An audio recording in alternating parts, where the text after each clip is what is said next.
Are we done with this pissing contest?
Yo guys, and welcome back to another Witcher 3 The White Hand stream.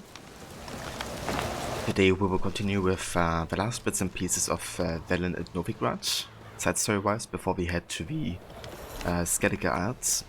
And yeah, I reckon we go over quite shortly, because there's only very few things we have left to do before we can head to the next major area. Yeah, very excited to get to Skellige, because it's definitely gonna be like a change of pace and environment, and the people we meet will also be kind of like of a different tribe, I guess you could say. But yeah, also hey Max, welcome in dude, thank you for the lurk. So we have actually done all of the main quests and side quests that we have currently available in the area. All of the others are kind of like for Skellige. However, we still do have Witcher contracts and treasure hunts we can do, and we're gonna start with the Beast of Honorton, I think. So let's go ahead, check out how we can help them.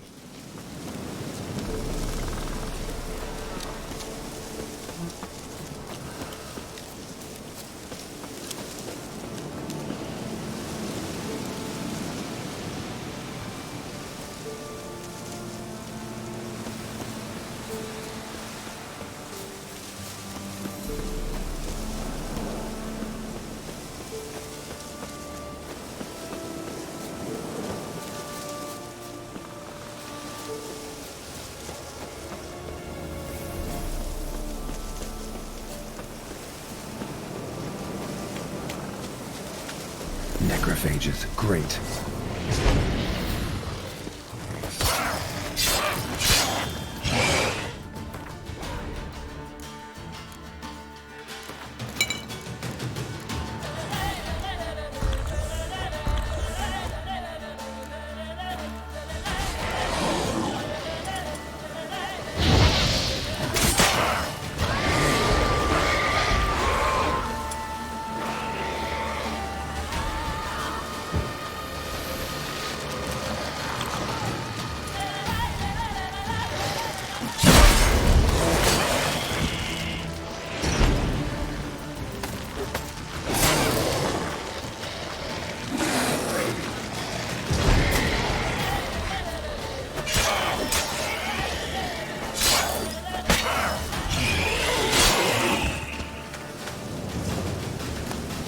Not a living soul in sight.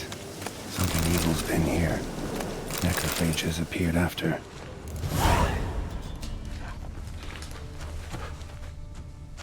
Died without a fight. Butchered.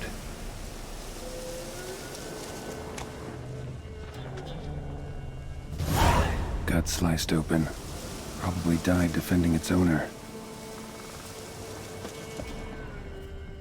First cut severed the aorta. Second hit the femoral artery. He died quickly. Didn't put up a fight.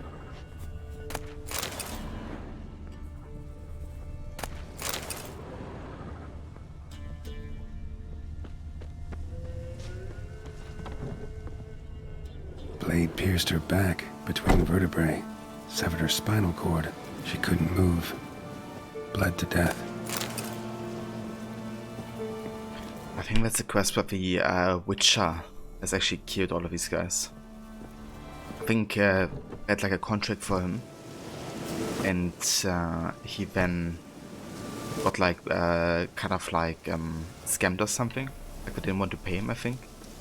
Wanted to kill him, and I think he then kind of like got in a rage mode and killed the entire village. I think that's the quest. It's a bit tricky of a decision we have to make though, because you could understand the witch's position. You know, the way the people have died here is just horrible and gruesome. So I don't support that. Necrophages tore the body apart. Can't say what killed him though. Sword wounds.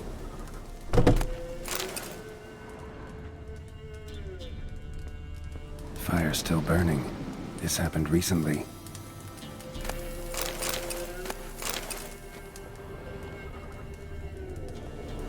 Somebody's well off. Especially for Velen. A Leshen's head. Chopped off with a sharp knife. Well, well. Somebody beat me to it. Yeah. The Witcher did.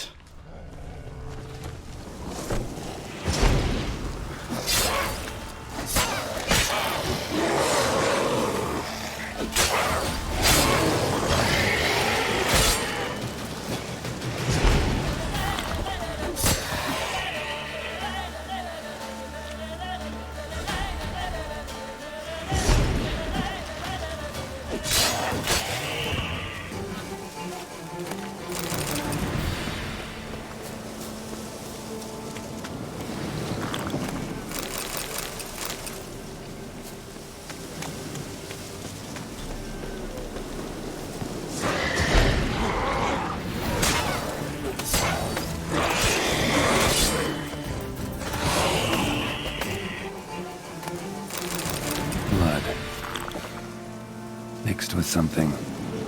That smell. Alcohol. Earthball. The wolfsbane. A potion. This blood didn't come from a peasant. Arm severed above the elbow. With one blow. Pitchfork. Dangerous weapon at close quarters. Imperial mustache. Plump cheeks. Important man. Cause of death. Stab wound. Blade between the ribs, straight to the heart. Holding something. Silver chain, snapped. Ripped it off someone. Shit. Stop.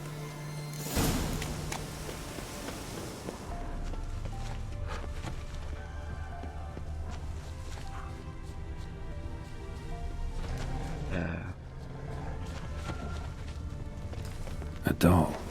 And a child's footprints.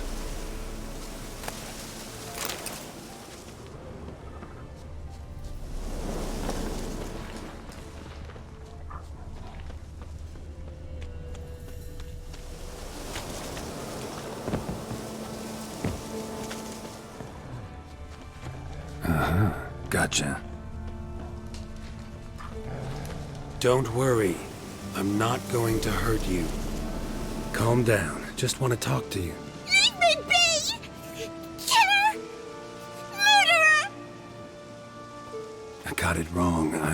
You've cat eyes! Same as him!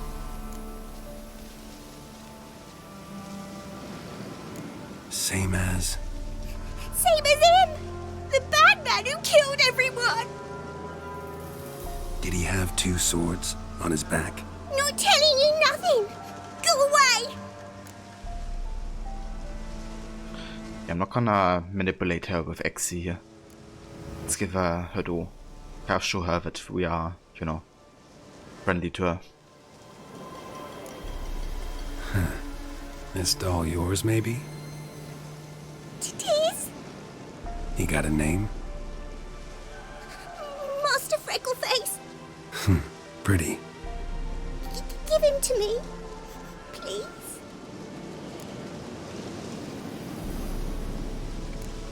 Doubt Master Freckleface would be much help on the path, so... Here. Now, think you could tell me what happened here? I need to know. All woods. They was haunted. Some spook. Uncle Silvermere said we best fetch a witcher. So one came. Looks like you, but there were evil in his eyes. He bought the spook's headset. Uncle Silvermere weren't happy about something. He yelled and he cursed. And then he went to the barn and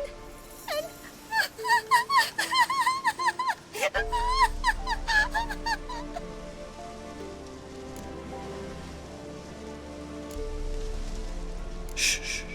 Think I know the rest. he let me go. I don't know why. And then he went that way, towards the circle where we leave gifts for the gods. I hid in the barn. Found this lying in the hay. School of the Cat. Thanks. You've been a big help. What'll you do? Got any family around here? Me auntie lives in Orton. I'll take you to her. But first I gotta see to this bad man. Stay put and keep quiet. Understood? Sit tight, kid. If you went off towards the circle, that'd be the place to start.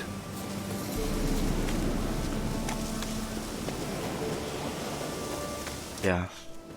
I mean, I guess you could say that there's definitely is some evil in this Witcher.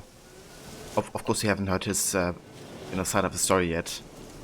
They kind of tried to betray him and didn't want to pay him for his trouble.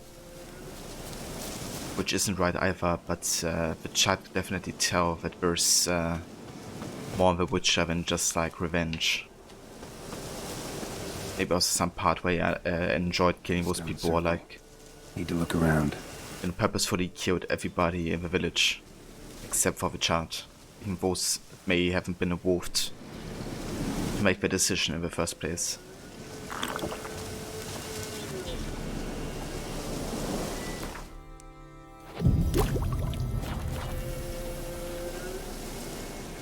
Footprints. Barely visible. Must be him.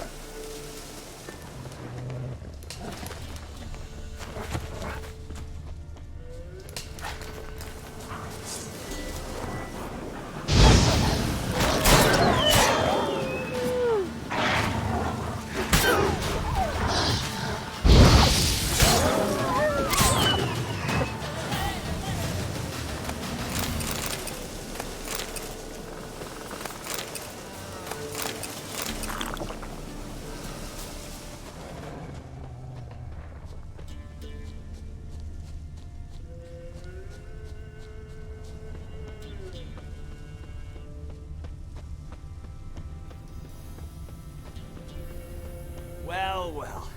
What have we here? Feline armor. Wolf's head medallion. Wind's howling. That's kind of cool. That he dresses that we have feline armor that we're wearing. Blood. Still fresh. He's close. Yeah, he's still scared.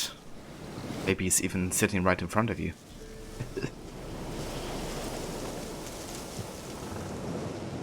You lost something. Come all that way to give me my medallion? Thanks. Craft Solidarity's alive and well. But our craft's reputation is on its last legs. Folk won't easily forget that massacre. Occupational hazard. Could have happened to any one of us. Well, what are you still doing here? Yeah, we need to talk. I want to chat first, and we'll see. Take your seat. I'll stand. Now talk. Honorton, what happened? Come on. You know what happened. Know what they wanted to pay me for the lesson? Go on, guess.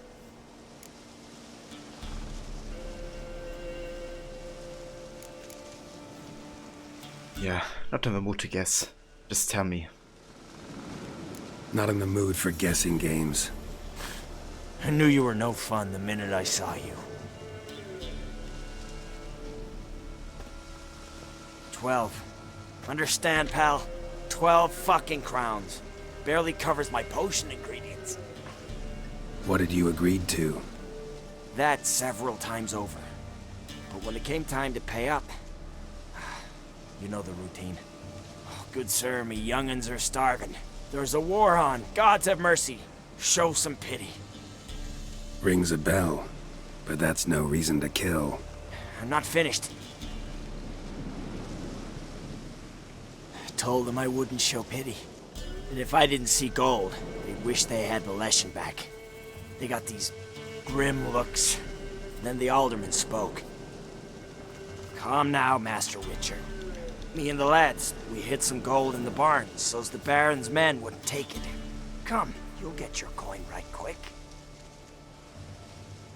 I fell for it, like a fool. One of them chattered on while another jabbed me in the back with a pitchfork. That's interesting because I think Garrett also got impaled by pitchfork in the books before he died. So maybe that's kind of like put in there to kind of like make you relate to him, you know. The thing is, I still don't agree with his method here because the thing is, it is a war going on. They probably didn't have any money. And he basically said, threatened them, right? Basically said, if I don't see the money, then you're gonna wish you got the monster back. And you can't really blame them for kind of like trying to protect themselves. If they don't have any means of, you know, paying him and being threatened at the same time. Like we had several choices in the game to kind of like, you know, not take a reward for a monster contract or by helping somebody. And we still had enough means of, you know, making money as a Witcher. So I don't think getting not paid for one contract is the issue here. It's him not showing mercy and, you know, threatening them. Which, you know, if you threaten somebody who has nothing, then you're gonna fight until they, you know, they can't no more. And yeah, he did slaughter like every last villager except for the child, like even the ones that weren't, you know, involved, I would say, in making that decision. It was the elder man and the guys who kind of like tried to impale him. Not the, you know, other people in complete separate houses. So you decided to massacre the whole village? What would you have done? Gone to the local magistrate to file a complaint? I admit, I lost my temper. Lost it bad. I'm used to shit bounties. to the cheating, to then begging me for help, and then spitting as I pass. But murder me? Just to save a few crowns? I'm supposed to protect Horsens like that? So I drew steel, and didn't sheathe it till the ground was slick with blood.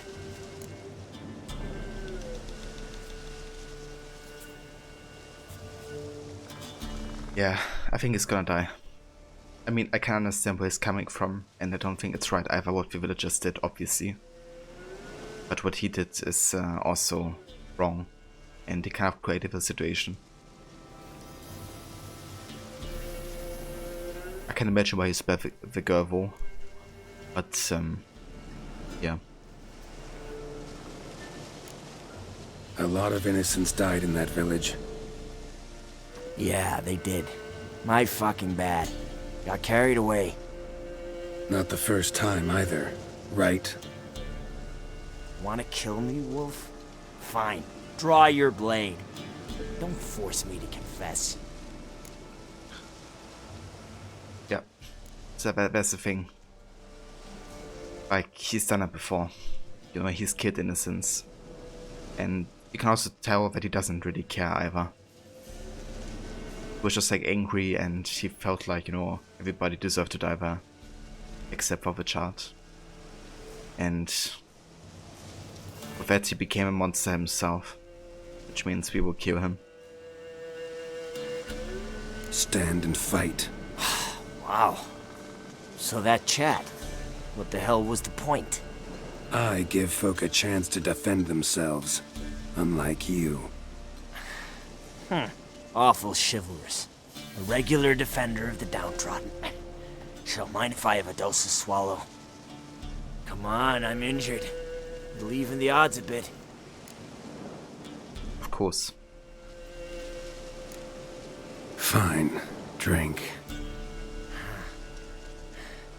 Much appreciated. Behold, a witcher with honor. And no brains!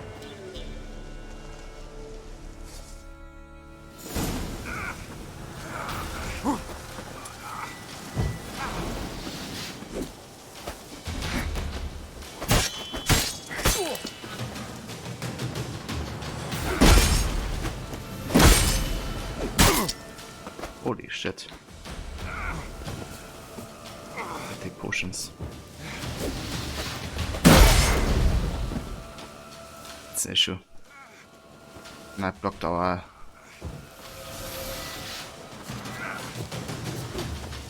Can't use bombs, potions, anything.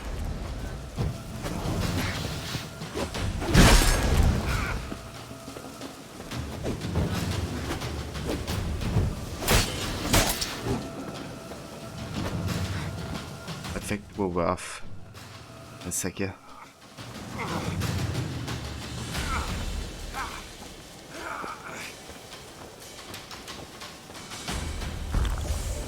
There we go.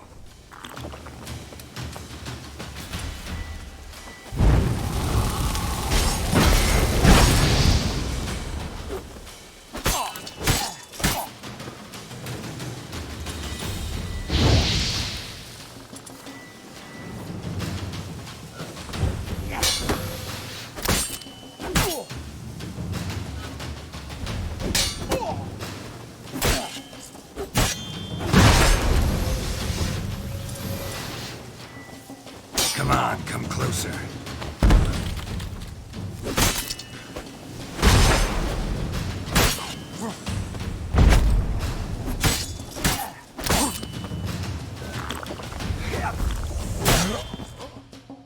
What the fuck?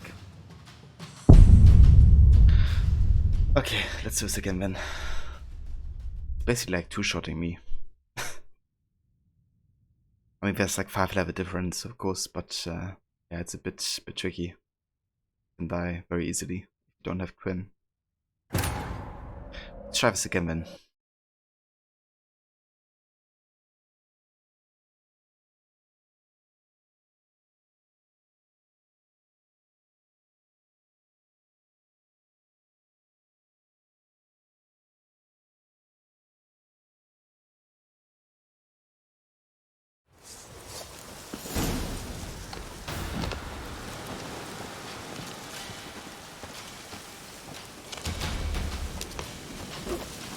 shut up and fight.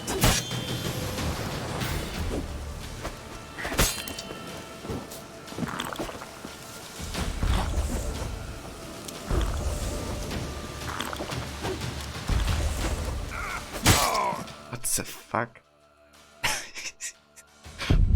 What is the damage? Holy shit. Okay, I just have to have Gwen going on.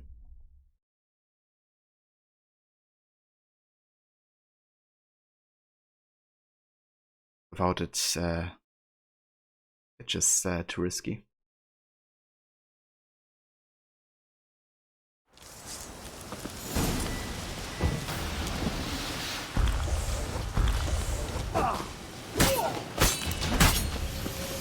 Also go ahead and actually activate some other potions here.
Time to end this.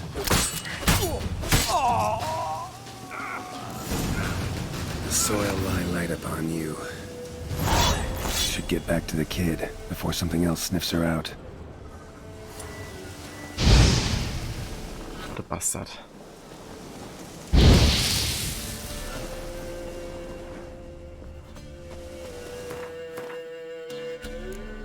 We got a new Witcher sword though. Adds an intensity, critical chance cost bleeding, and bonus XP from humans and non-humans. That's actually quite good.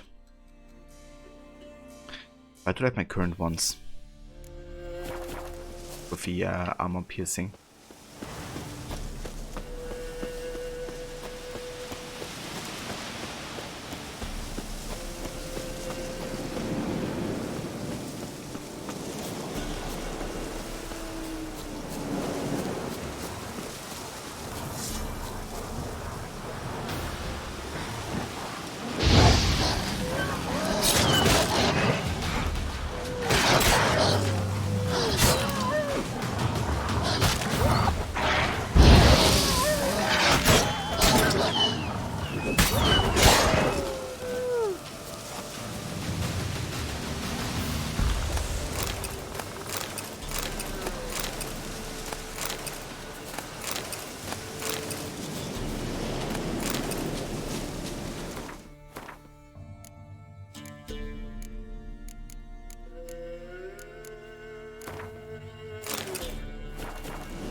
thought you'd not return.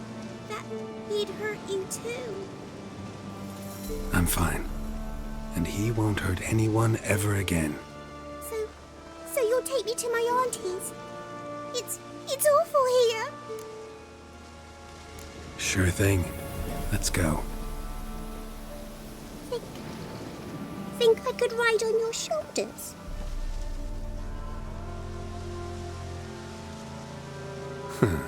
So long as you promise not to pull my hair. I promise. Then hop on up.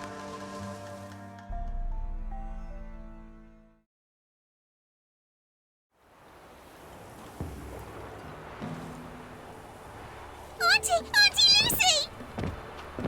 Millie, what are you doing here, you naughty girl? 'Cause back in the village, there's no... I'll explain. You run along and play a bit, all right?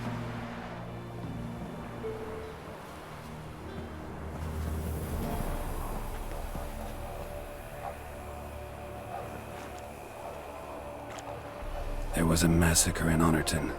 No survivors. Well, except her. The gods, what happened? A bandit attack?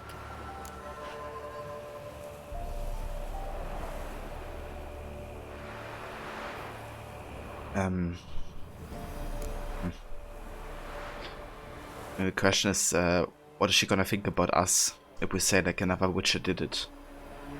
I think it's better to be honest here, because, you know, it's like we show her with what we do that not all witches are like Stanchi. No, another Witcher did it. Villagers provoked him. They speak true of you lot. Heartless and cruel. Murderers all. Not all. He's received the ultimate punishment. Enough said. What of it? Ye think that settled things? That folk will forget? No, they won't forget. They'll continue to fear us, hate us. I've grown accustomed. Doesn't matter. Didn't come here to make peace. You'll look after her? Truth be told, you'd do better to take her with you. What? You call me a murderer, then want to entrust a child to me? Ye shan't lead her around with an empty belly. There's that. Got 4 of me own grandkids. Used to be 6, but we buried 2 last winter. Hard to live off naught but bark soup.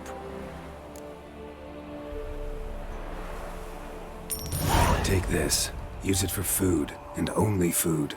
If I come back and see you drinking. So much. The gods reward ye, Master Witcher, 1,000 blessings. Time I was on my way. No? But why? Witcher's lot in life. Always on the road, on the path. Will you come back and see me sometime? Hope so. Take care, kid. Millie! Come, child. We'll buy a bit of flour. Your aunt'll whip up some pancakes. Sound good to ye?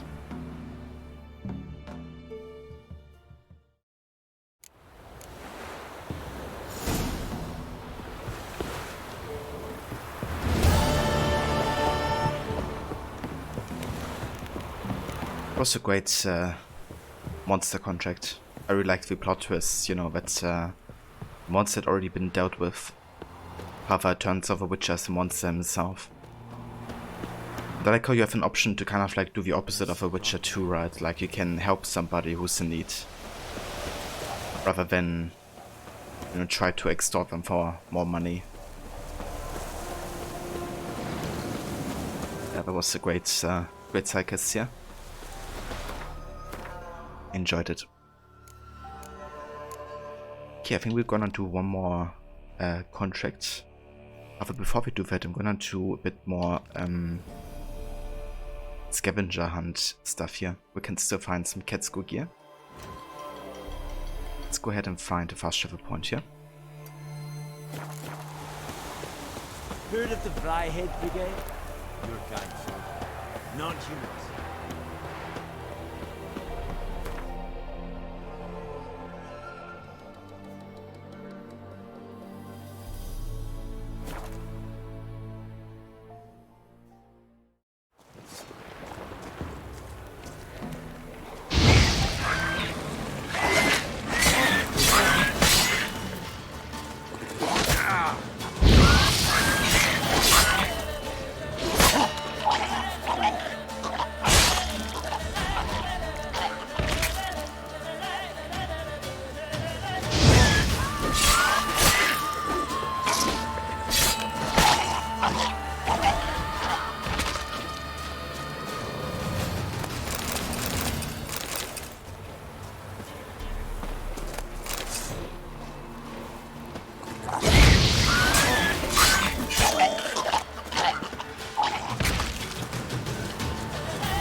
Okay, I assume it's like somewhere in here.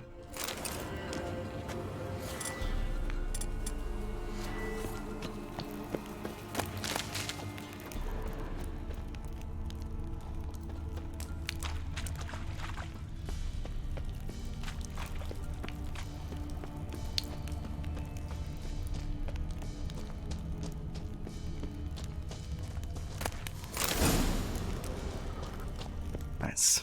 There we go.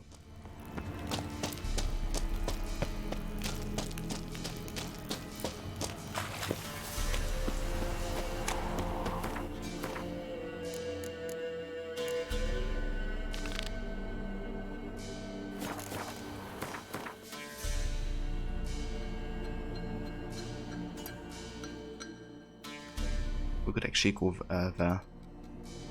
Just gonna take road here and right there.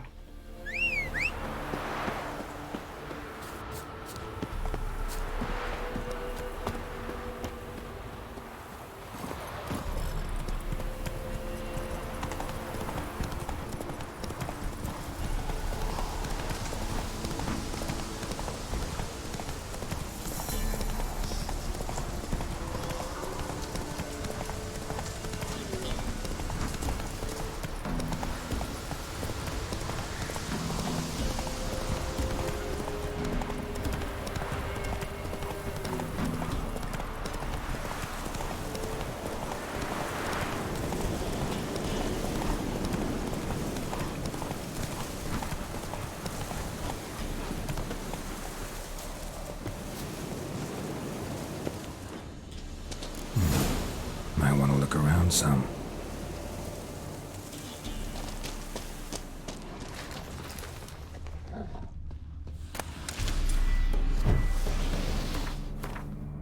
Okay, let's take the golden Oreo potions. We are kind of like shielded against poison.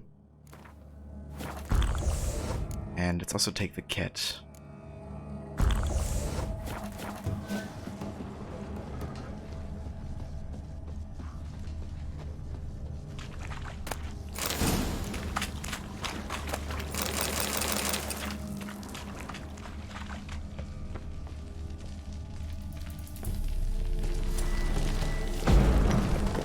Need a key. The key. No idea how to get that one.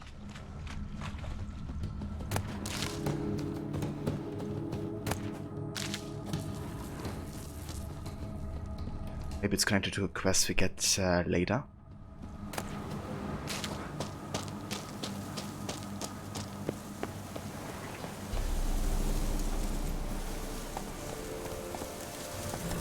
Come on.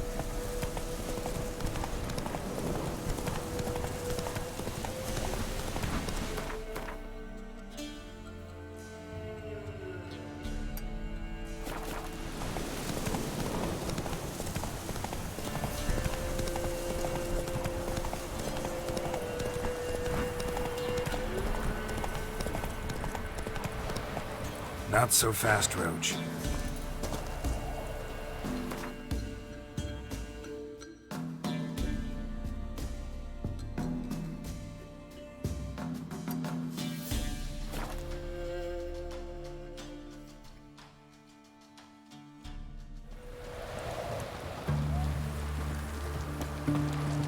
Maybe it's true. Rock.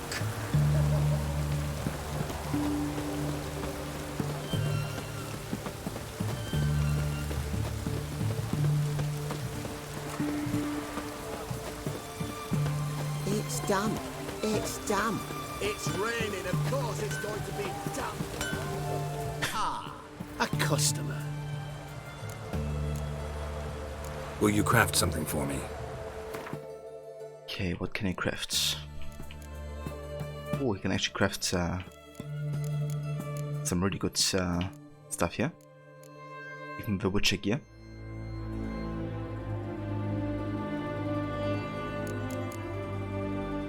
Yeah, the Woven Silver Sword could be nice. But the damage increase.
kind of nice.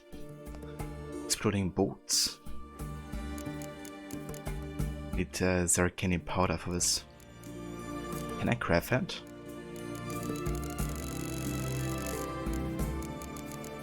Could, actually.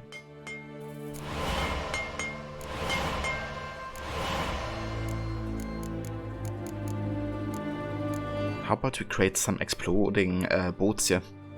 That sounds kind of nice. Has also fire damage.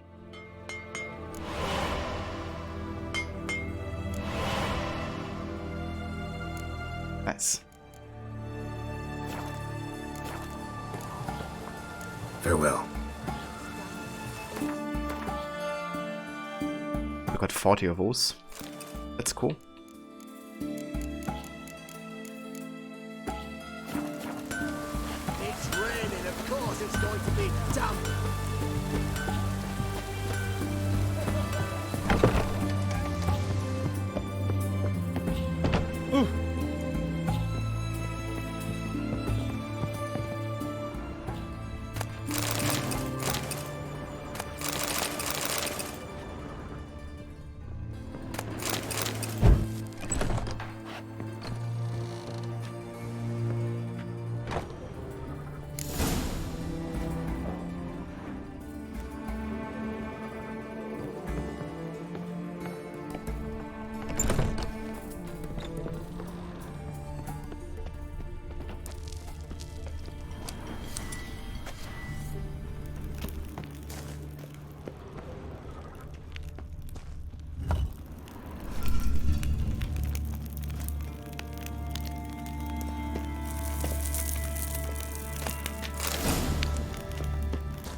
Nice.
Honor in the fatherland.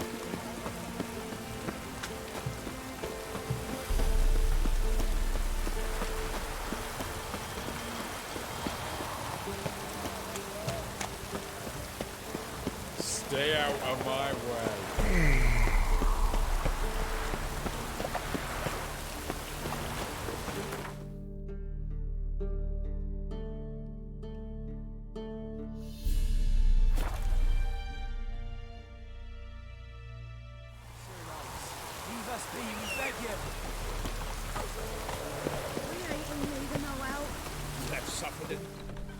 We've not got no need for your help. Have no fear, good man. Our labors shall be done quickly. The prowlers to be banished for good. Milton, look. Geralt! In the flesh. Hail, Witcher! Let us go inside and greet you as befits an old friend. And you, fear not. We shall put an end to the rule of outlaws, soon.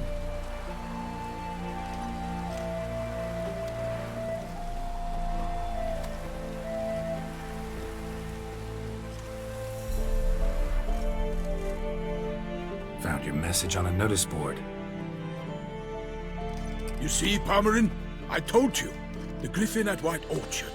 I knew that were we only to follow the tracks of its slayer, we would in the end find Geralt. Milton de Peyrac Peyran and Pomerin de Lonfort. Good to see you both. Been years. Be assured, we share your joy. You must forgive us our, surroundings. When we pledged to place the village under our protection, the village elder gave us this hut as our lodgings. He swore it is the best hut in the village. Get involved in some squabble? We discovered that in retreating, the Redanian garrison that left this land still is at the mercy of numerous plagues. A tyranny of bandits the most onerous among them. These plunderers shall soon descend on this village to collect tribute. Milton and I will dissuade them. We are both sworn to fight injustice and oppression wherever they rear their heads. The matter does not concern you, of course, but do us the kindness of waiting. Once we have dealt with these marauders, we have a matter we must present to you.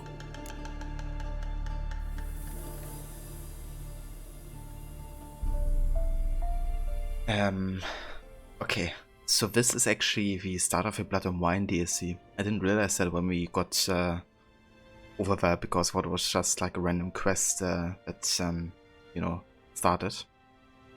If we try to help them with the bandits, they might actually be way over our level, and we might die immediately. So I think I might have to reload. I'm gonna offer my help though, because that's kind of a choice I would like to go with in general. But yeah, fighting them would maybe be a bit tricky. So, plan to go out and meet the bandits when they arrive? Fight them? Parmeran wishes first to appeal to their sense of decency. But I expect they will be deaf to this. Yeah, completely. We must afford them a chance to stand down. Many a hardened outlaw has left the path of wrongdoing upon hearing words of admonition. Doesn't happen in these lands. Ever. If they do not heed my reprimand, we at least will know we have done all within our means to evade bloodshed. Fine. Naturally, I'll help when Palmerin's rhetoric falls on deaf ears. Excellent. Then we've but to wait for the rogues to arrive. They're coming! Hear that? Your bandits have arrived. Let us go out to greet them.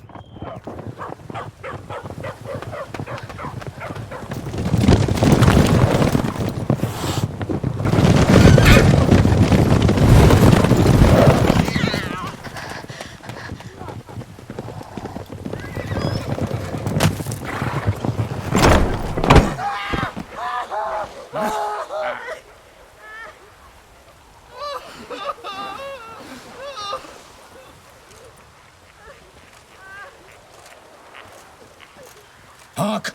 Contemptible cars!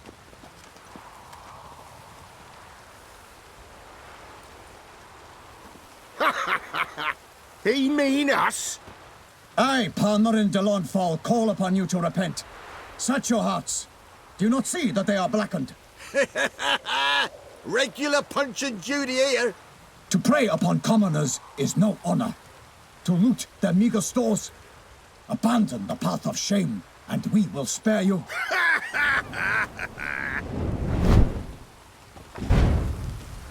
Right good jest, that. Had us a laugh. Now, fuck off before we lose our patience and you lose something else. Nay, wait, Zorg. These lads are a lark. Mayhaps they know some tricks. Oi, players! Can you toss balls all loopity like? Or do that thing where one spits fire while the other farts? Noble Palmerin's giving you a chance. Now I'm gonna give you some advice. Do what he says. Or what? Or you'll find yourself fighting knights errant in the pay of the Duchess of Toussaint. And they eat scum like you with their morning porridge. There's 3 of them. 2 turtled up in armor. We'll come back later. Some wench sent them. Folk who say we's afeard of wenches and jesters. Ooh, insulted the Duchess. Not good. Indeed, we cannot let the affront go unpunished. I swear upon the Heron you will pay with your own blood! By the crane, villains, ready your arms! Boy. These guys are probably way over our level. Indeed. Okay, I'm gonna let them fight this out, I think.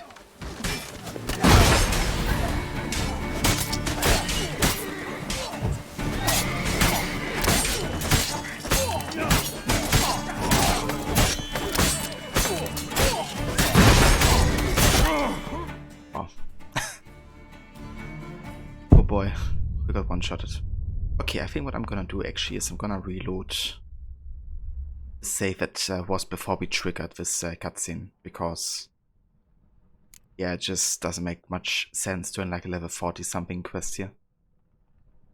If we get one-shotted, I think that should be a save before. Wounded and tired, Ciri collapsed in the swamp. Some peasants found her and took her to the Baron, Velen's self-appointed ruler. The warlord took the young woman in, had her nursed back to health, then sent her on her way to Novograd. Let's see.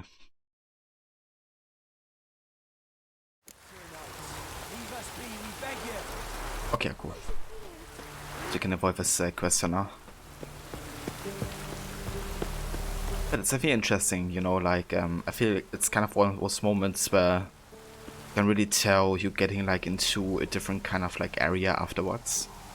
With, like, you know, how the knights talk and behave. It's very different to, like, Velen Novograd folk, to say the least. It's really like a clash of cultures here, almost. Yeah, the song is gonna be much more about chivalry and fairy tales and that kind of stuff. Whereas Novograd is just like, you know, Velen is kind of like depressing and not much honor to find. Not another step, or there'll be one corpse more. Listen, behind you. If you think I'm gonna fall for... Oh, you fucker! Arms! To arms! Monsters are coming!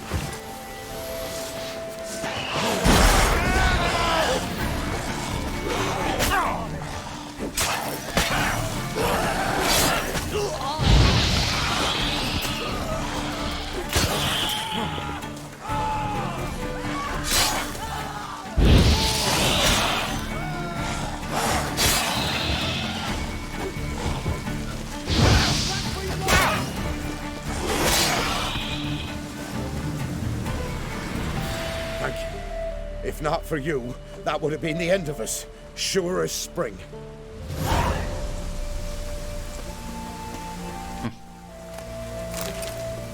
Interesting. It was like a short encounter.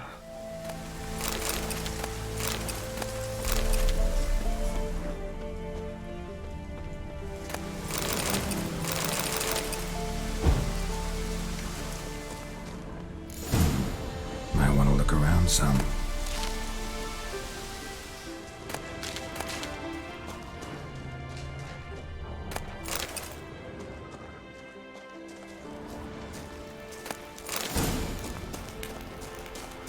Nice.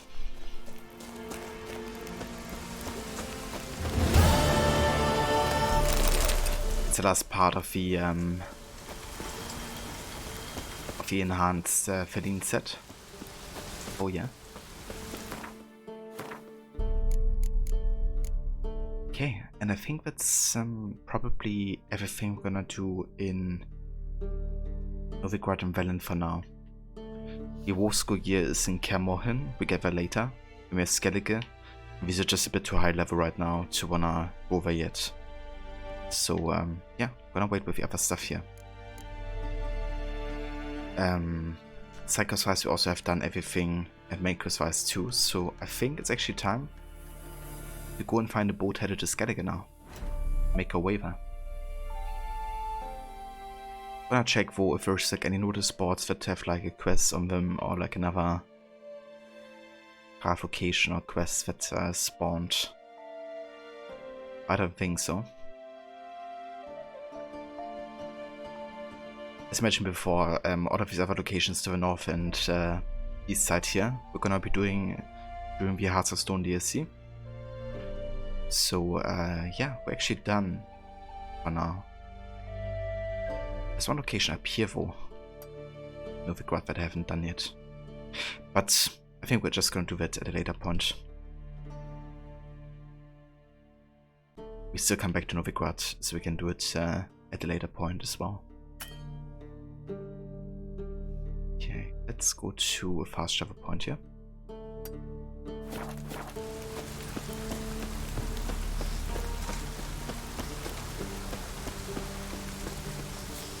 I'm actually quite excited for Skellige.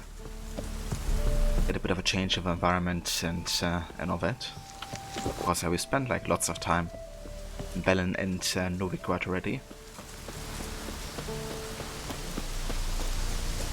Gotta say though, I think I actually prefer Velen over Novograd. I really like Novograd, but I kind of like being more on the nature side and hunting monsters in the open.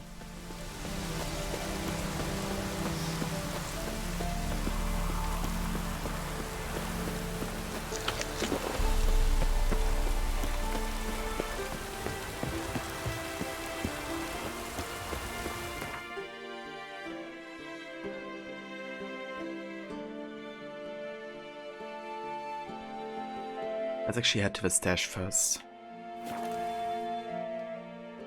Gotta make sure to get some items in there and out of there eventually. Duty calls. A killer prowls the city, but you're not scared, are you? See his wolf. Damn nice. I'm in a rut. I've such a hard time finding inspiration. They say. Okay, let's get the Feline Silver Sword in here. The Steel Sword 2. The Tiger, which we got from the Cat's Witcher. And also a poker, as kind of like a unique weapon.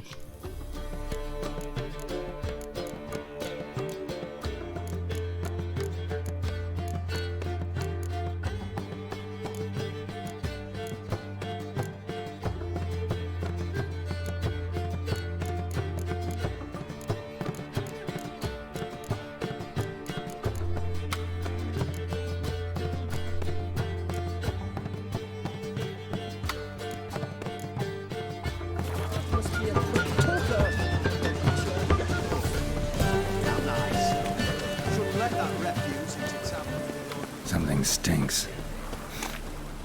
Decomposing flesh. Human flesh.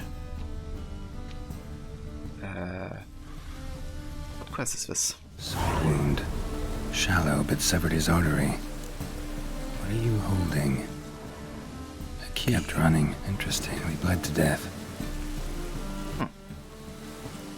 That's interesting. Seems to be in level range too, so Trail. Bled heavily. we can do this.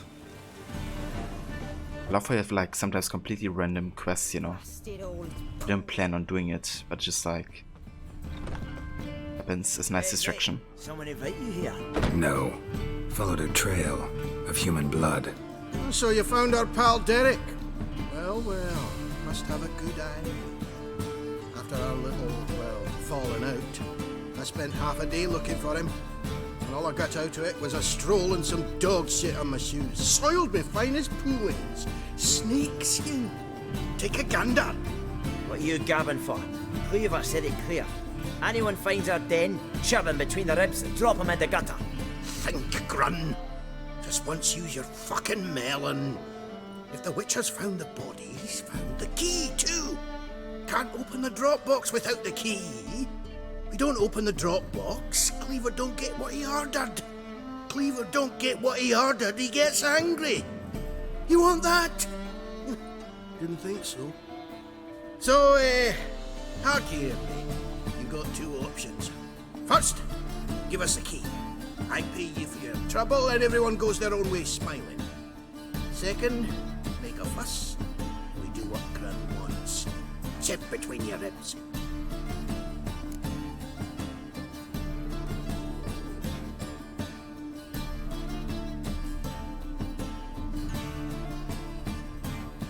I mean, they just killed somebody who's likely to be innocent, right? And I don't like being threatened. I'm gonna take the prize myself. Two things only the greatest fools do.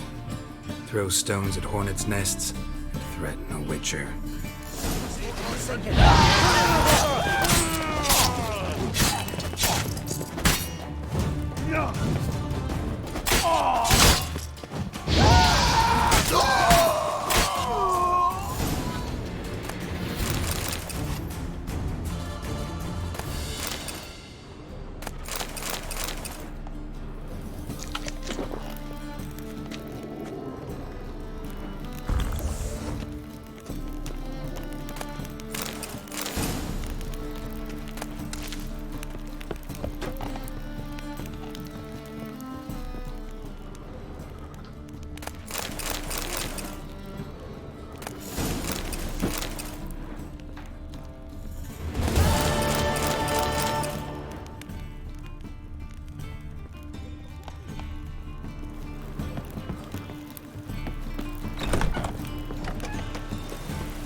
I feel like it would be good to also head to Harak Square here. Get a bit of things sold before we head out to Skellige. Oh! Oh!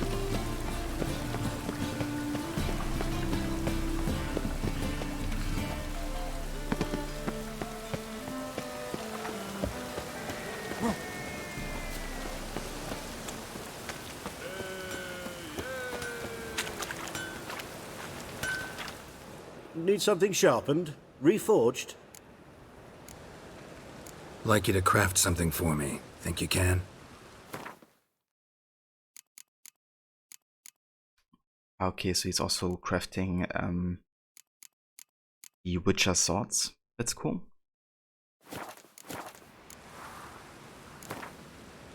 Oh shit, I didn't want to go there. Oh, let's play a game of Gwent then. Wouldn't mind a few rounds of cards.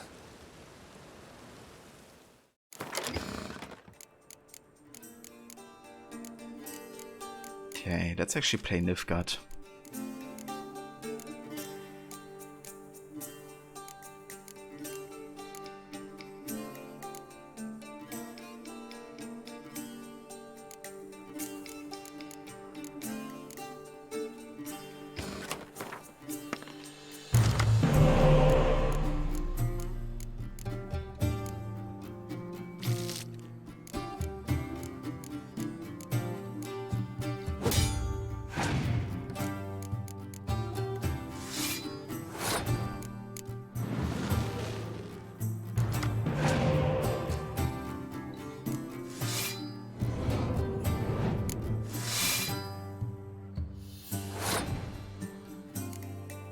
Only a few guys there.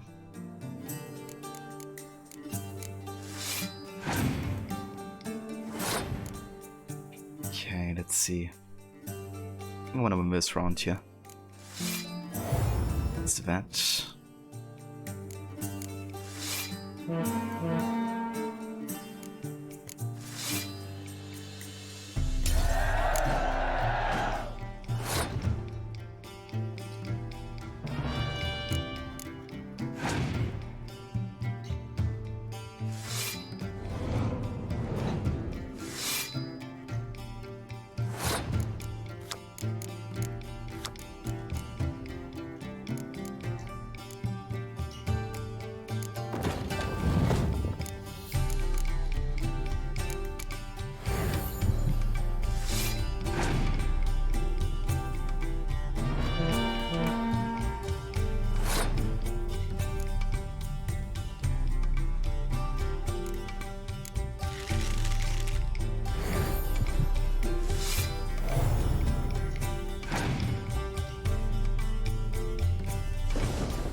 Fuck.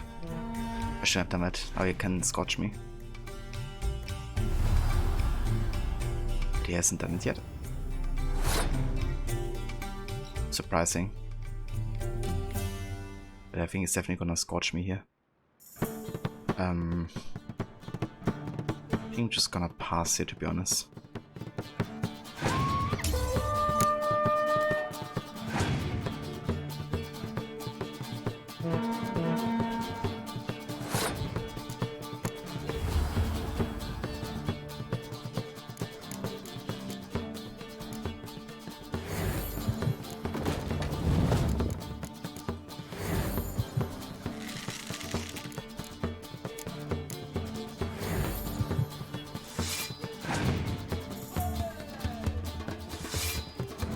boy, that's gonna hurt.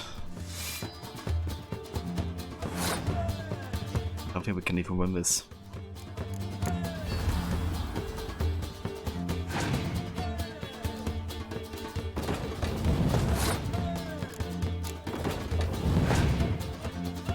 Yeah, lost.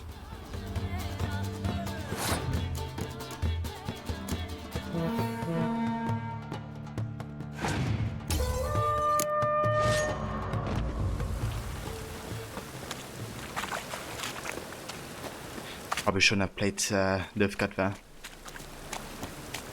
Actually didn't expect him to have such a good deck either, but it's alright.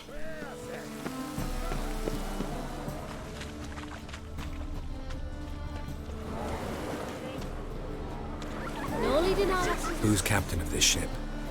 Looking at her. Aye, her.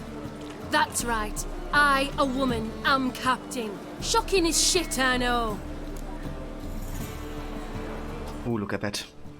Game actually addressing the role a woman has in that time period. It's something I wish Odyssey would have done a bit more. You know, kind of like it's kind of like showcasing that it hasn't been easy for a lot of women. But that doesn't mean you still can't have, like, you know, women in power or women that are kind of like, you know, working past what is expected or allowed of them. Need to get to Skellige. Not on this boat, you won't. Pay you well. The islanders live off plunder in the seas. Not willing to risk that. Ever sailed there? Listen, the islanders attack all ships. When they hate someone, Nilfgaard for instance, they attack him more. But truth be told, not much more. More did me once. Expect they wanted to see if I had captain's bollocks.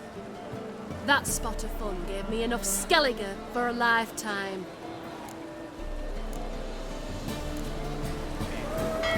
Oh, guess she does want to sail to Skellige. Fair enough.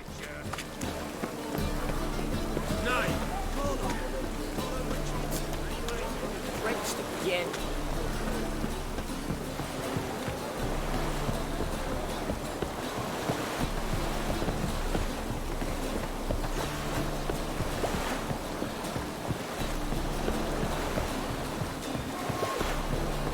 Let it rain.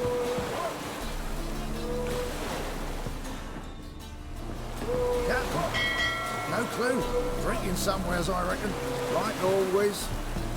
This deck's to shine like the silver on the Emperor's table.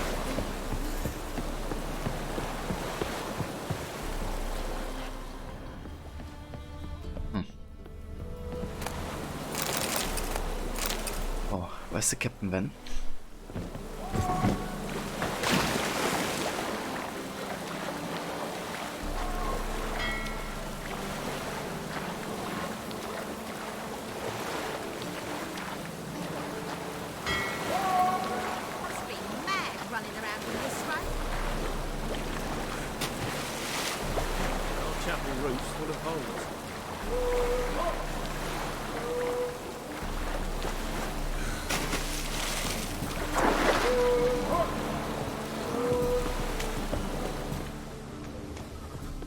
They say the Isles are at war with Nilfgaard.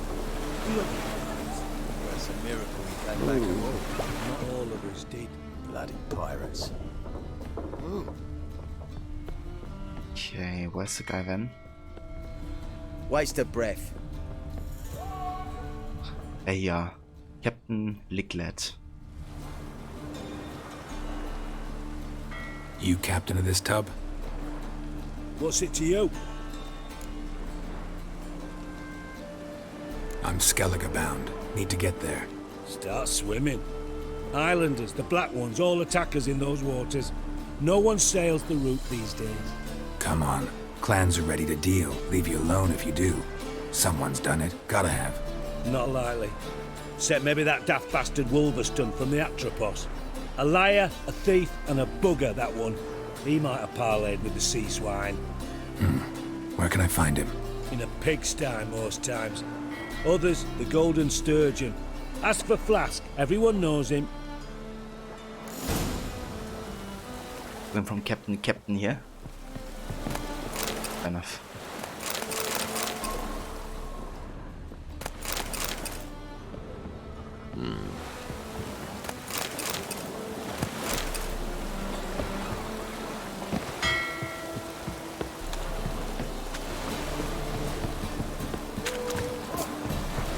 Wrenched again.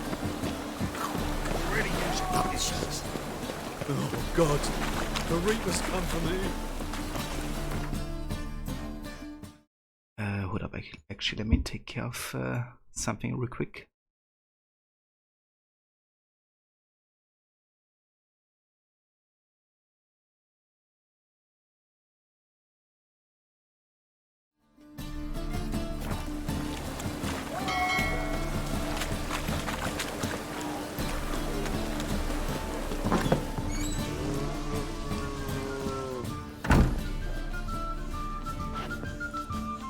Wolverston, captain of the Atropos. So you want to know if I'm Atropos, captain of the Wolverston? No fucking clue, mate. I need to get to Skellige. My Atropos and me, we're due to sail for Ard Skellig, carrying grain. But that's hush-hush. Got any coin? 1,000. Oh, I mean, we have enough. Right now we have like 22k, I think. But yeah, 1,000 is like the most money we ever spent on anything, I think. Here, that enough? Hefty sack, like a bull's. When do we sail? Not sure you're ready. You can barely stand. Know this, stranger. Captain Wolverston never sails sober. The sea goes one way, Wolverston the other. Makes the rocking bearable. So, ready to set sail? Let's go. First, we must drink to the wind, to good fortune, and to the strength of my Atropos. Anchors away.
Boy, we're getting boarded. It's like Black Flag all over again.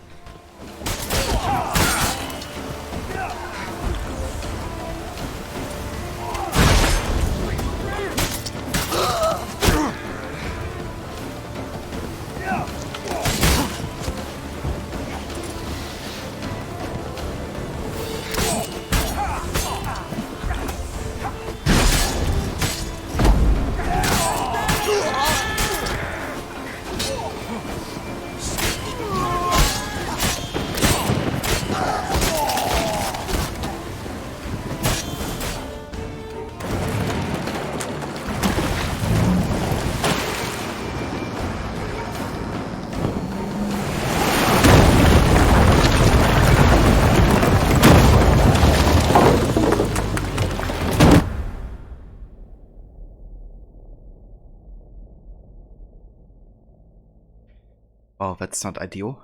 A few hours later.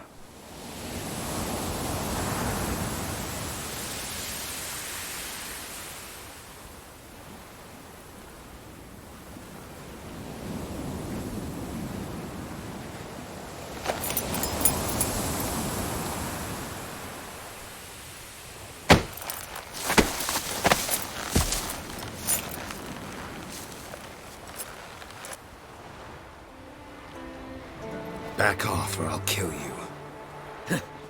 I'm not afeard of dying.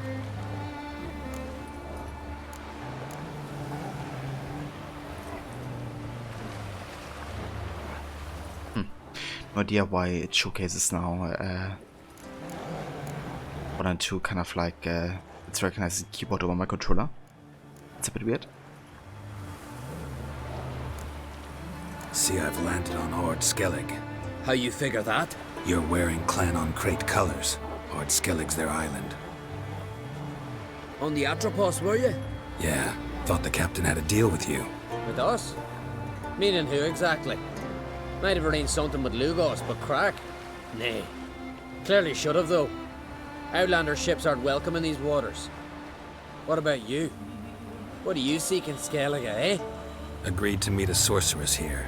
Yennefer of Vengerberg. She's supposed to be on Ord Skellig. There's a witch at Kertrolda. Croc's guest. Could be the one you're meeting. That scorn I hear in your voice. You've good ears. Folks say this witch has got Croc wrapped around her finger. Orders everyone about. Word is she's vicious at it. But a hag's a hag. Well, I gotta agree with him. It's like Yennefer in a nutshell. Orders everyone around, but a hag's a hag. Seen her? Know what the sorceress looks like? Aye. Wears black and white. If not for her tits, you'd think she was a beached orca. Fact is, even those who see her for a wench would gladly push her out to sea, tits and all. Yennefer's not all bad, once you get to know her. Take your word for it. Know the way to Kertrolda? Expect I'll find it. Head north. Then turn west towards the bay before you come to the bridge. You'll find the Jarl port site today. Your sorceress ought to be there too. Thanks. So long.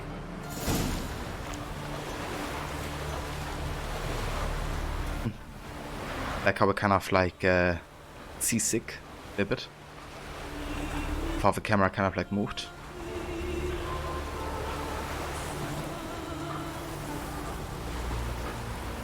Yeah, for some reason my game is recognizing the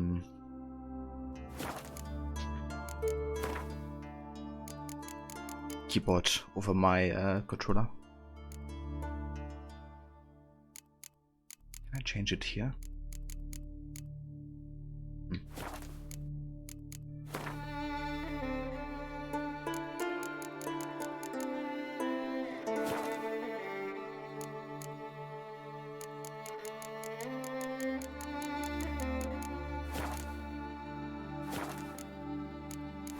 Okay, whatever. Run, Roach.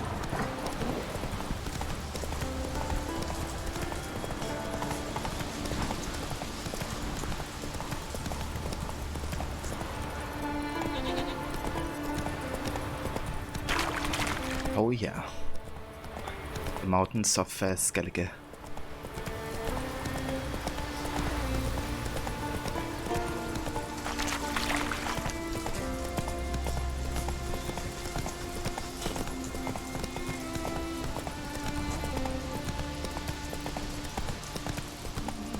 Come on now. If Miretta wants something from the continent, I'll go on her. There's truth to me. Show me what you got from the isle. The ice giant. Hey there. Come, take a gander. Greetings. Looking to buy? Show me your wares.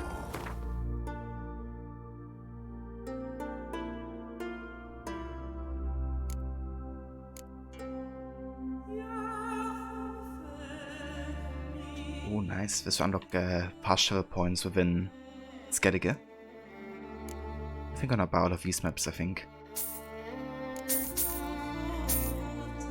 Quite expensive, but will be worth it.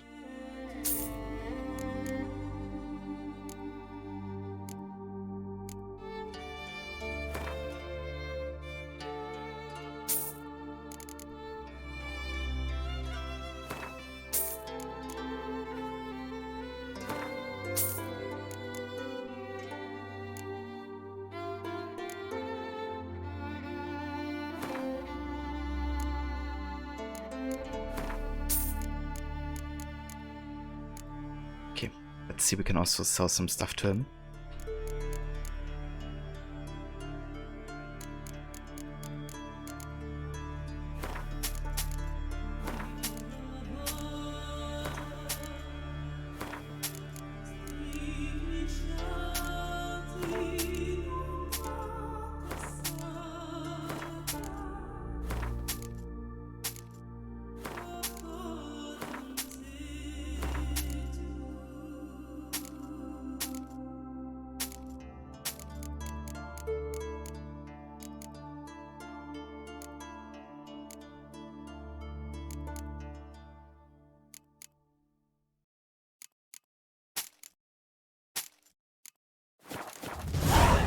So long.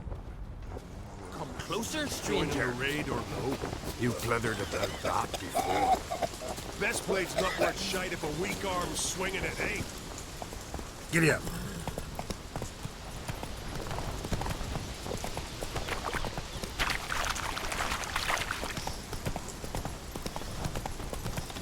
Hey. Master! Ah, interesting. So we can show the guys are fighting against the bandits as well. You'll never learn. That's cool.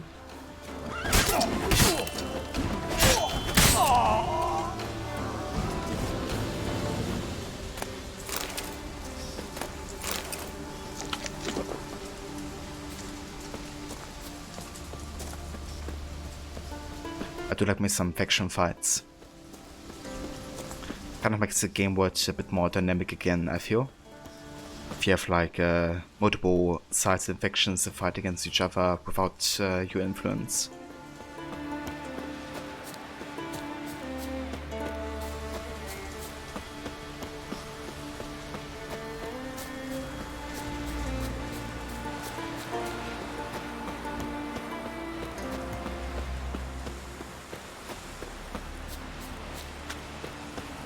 Can't I pay today, Dad? We've got to go to the port. Bid farewell to King Bran. It's not fitting to play at. He'll be King Skellig and I. I know that. But the gods will make sure to be one worthy. One before who it'll be no shame to bow our heads.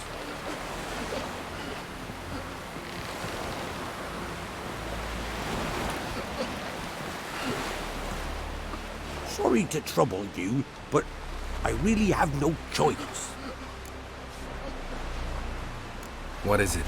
Our ship was wrecked against a rocky shore during the last storm. I've lost everything. How am I supposed to help?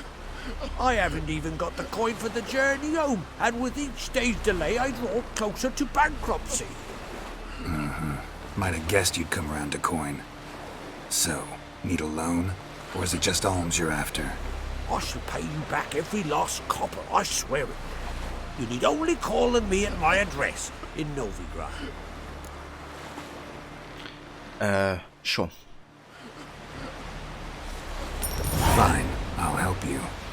I visit Novograd often enough. Might stop by, see how business is going. Thank you. You'll find me in the Port District. My name's Johan Bonner. See you later then.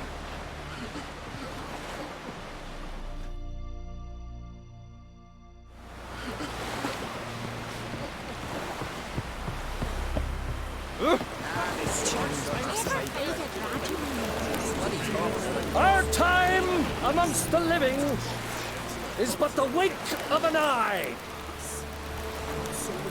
What's left when we are gone? How shall we be remembered? Will they speak of us with respect or disdain? Bran was a great man. We shall remember him as a hero.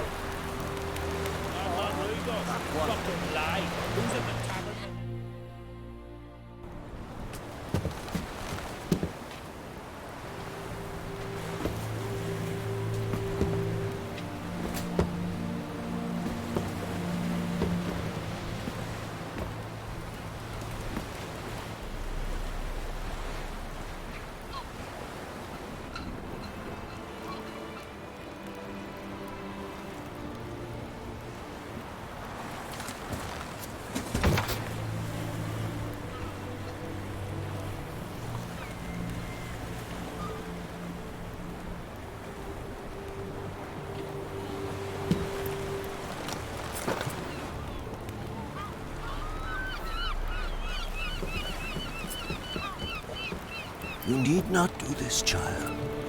I know, but I want to.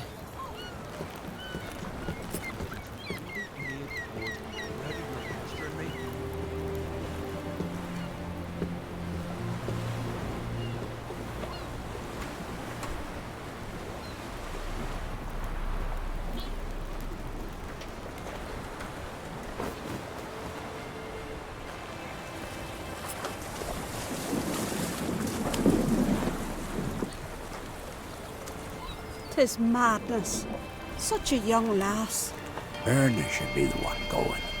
They shared a bed longer. Silence. 'Tis her decision.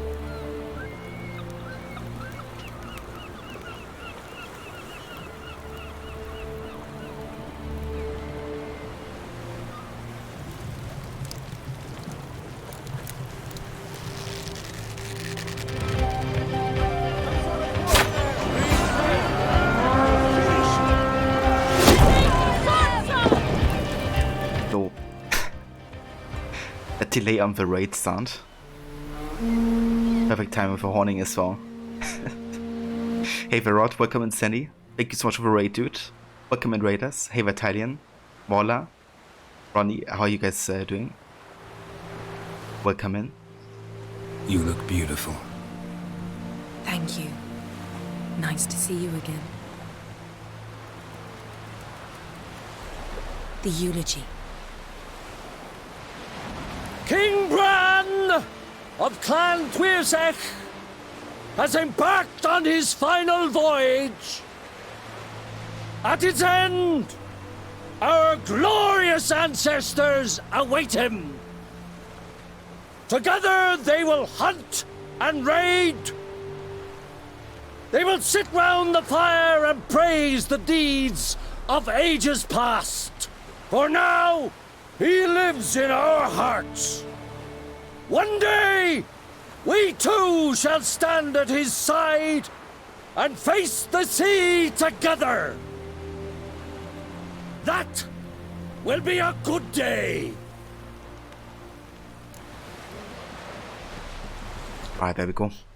Didn't want to talk over that cutscene there because it's kind of like a funeral. So yeah, I want to kind of like you know, let them talk.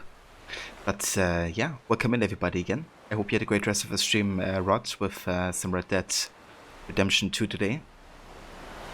How did it go? You just see for the Gwent, Ronnie. There's definitely gonna be some Gwenting today. Since we just arrived in a new locations, we got like loads of new players to battle. And yeah, it's going really good, Rod.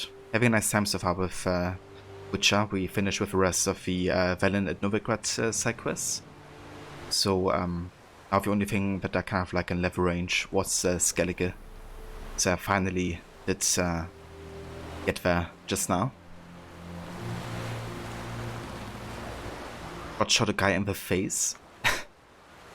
That doesn't surprise me. I hope you also took, you know, that guy's head, Rod. You know, as one does. But you did things, got some revenge on the O'Driscolls for killing Arthur. That's definitely fair.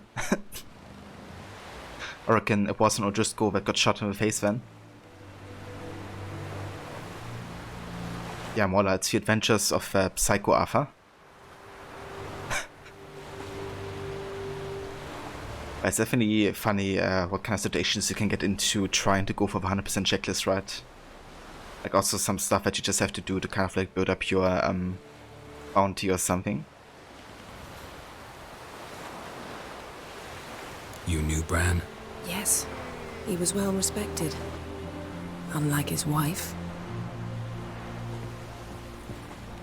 Skellige is its clans. In times of war, tradition holds the clans unite under the leadership of their king. We bid Bran farewell. Time to pick his successor who will lead us against the Black Ones. The gates of Caer Troll stand open to all who held Bran of Clan Tuirsech dear. Mead and meat will be plentiful. During the wake, those who believe themselves worthy of the crown will step forth. Yeah, dude. It's Psycholaxius and Arthur coming together. Is to a Sunhead in Venomit or crazy from there? Yeah, I mean, the Sunhead is kind of a requirement, right? Before it can go like completely batshit crazy.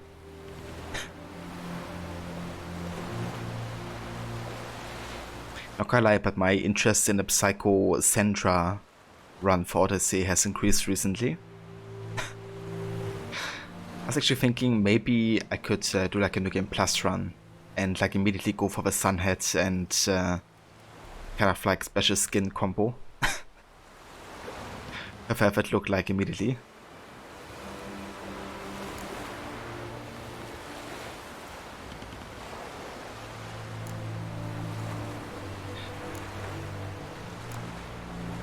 Come to the wake with me? Gladly. Feasts in Skellige, so predictable. Slobbering drunks, brazen boasting, and the inevitable rows that result. Yeah, nothing like the banquets mages attend. Remember the one on Thanet? You were there. How could I forget? I also remember excruciatingly well what happened after the banquet.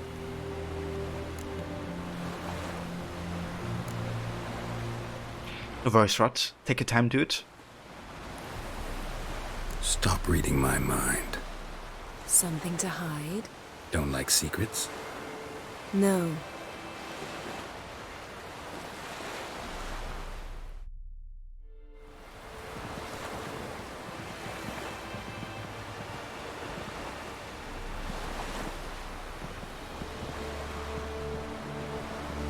Did you learn anything in Velen? Velen.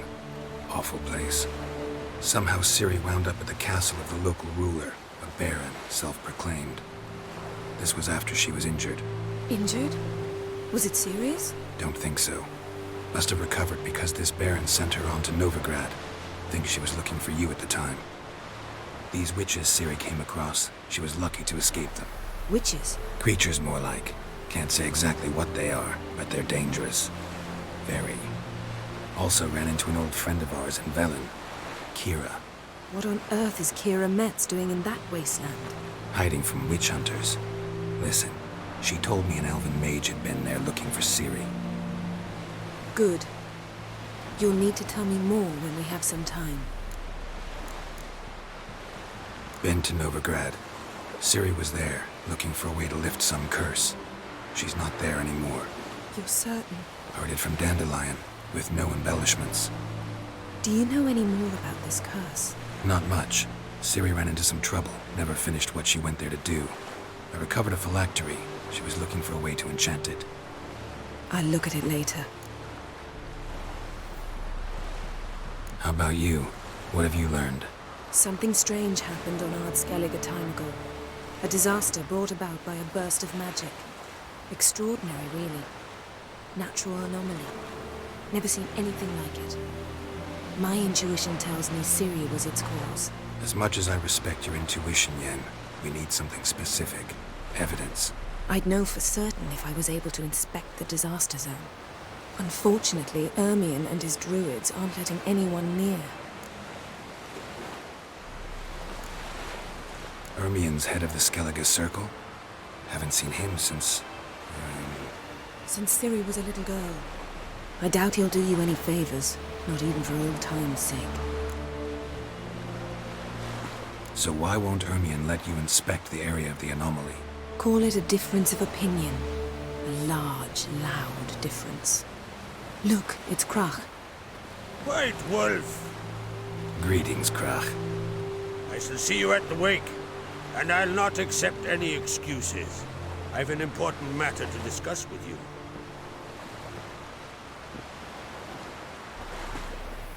I shall wear black and white for the feast.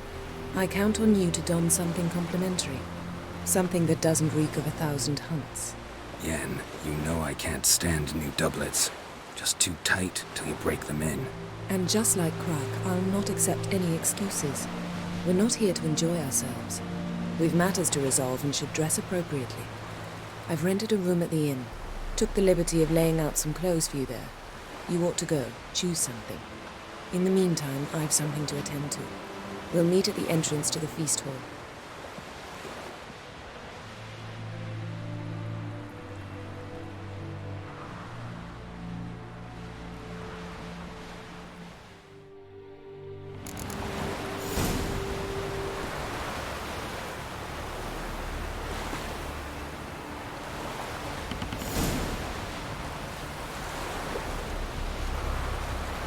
Yeah, with quite a few character entries here.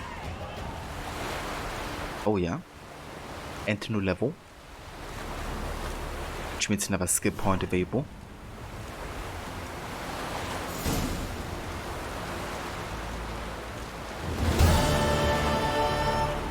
So many pop-ups here. Okay. Let's have a look over here. We haven't unlocked another skill slot yet, but we will on the next level.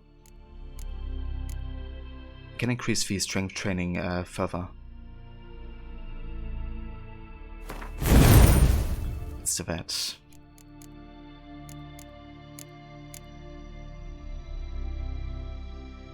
And your girlfriend laid out close for you. How sweet. Yeah, not controlling at all. I'm not a big fan of Yennefer myself, at least as a romance option for Garrett. Because of stuff like this, you know. She's like very much ordering Garrett around and deciding stuff for him and stuff. Oh, we actually unlocked the second row here. That's cool. I think I might skip for that instead of the heavy attack later.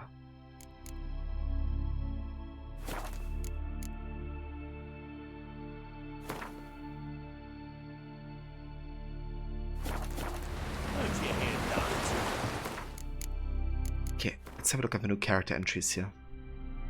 Burner. It can be difficult for a woman to gain the esteem of knights and warriors, not accustomed to seeing female hands of the reins of power. It helps her to when, like Burna, widow of King Bran of Skellige, the woman seeking power is filled with acrid disdain for her countrymen and their customs. One might argue that disdain is a valid reaction when, in the case of a passing of a man of power, who embodies tradition, whose customs call on her to follow long since outdated ritual and cast herself on her husband's funeral pyre. Justified or not, Burna's desire to rewrite ages-old Skellige traditions put her at odds with the Yards. It made it unlikely she would be remembered alongside Calantha of Sintra or Meath of Lyria as a successful and revered ruler. I mean, you can't blame her, right, if like she's expected to die with the dead king. But clearly she doesn't care too much for anybody else either. Like, you know, Bran was like, I don't know, 50 years older than she is. Can't tell me she married him out of love. Probably to get the throne herself. King Bran, former king of the Skellige Isles, lived a long and storied life. When he finally left decrepitude taking a hold of him, he went into the woods to hunt a bear armed with only a knife, and thus ended his reign. It was remembered as an honorable and respected one, for some complained he preferred raiding to confronting the Out's long-term problems, and that he let his wife's tongue wag too freely. Some connected the two, claiming Bran set out to fight overseas battles, to put off dealing with the ones awaiting him at home. Krak and Crate. Skellige sagas brim with praise for war chiefs and warriors braves of ages past. Yet the saga of Krak, Jarl of Clan and Crate, and Lord of Kerchode were chime them all. It will sing of his strength, his courage, his wisdom, his generosity, his loyalty to friends, and his relentless pursuit of his foes. There will be a few exaggerations in such a tale, for Krak, the mightiest of Skellige's yards, truly did possess all of the traits of a hero. He aroused terror in his enemies. In fact, Nilfgaardian mothers would use his name to frighten their children into obedience, and all that empire spoke in hushed tones of the infamous Tilth Muir, the wild boar of the sea, who devastated coastal provinces during frequent and terrible raids. Garrett had known Crag for long, since the time when, as a young man, the Jarl had sought the hand of young Pavetta, Ciri's mother. And we got Ermion.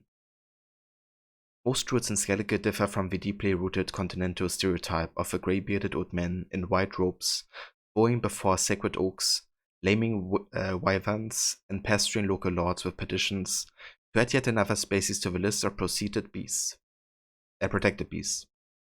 Ermion, Garrett's old acquaintance, was no exception in this regard. The stiff-bearded, splendidly man was the leader of the druids' circle in Skellige. He was also Jarl Crag and Kraid's advisor on matters of magic and the mystical, as well as on any and all issues requiring more refinement than a well-timed uppercut or a hard-swung axe.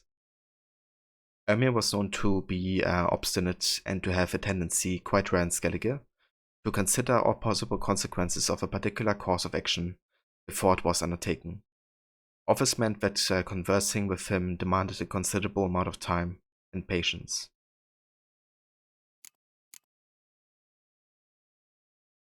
He was also a Gwent player. Indeed, dude. Yeah, looking forward to play some Gwent against all of these guys here. Hey Vaora, welcome in. Good morning. What's your step? And yeah, indeed. Just arrived. Very much looking forward to spending some time here.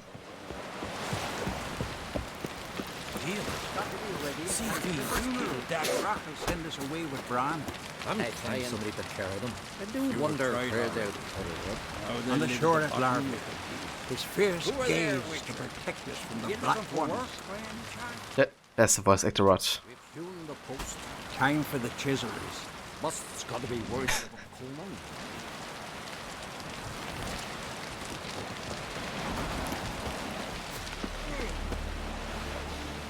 Listen, Witcher. Got us some weird diabolin. You know, drowners. Real problem. The kind your silver sword could most certainly solve. Yeah, the shipbuilder. I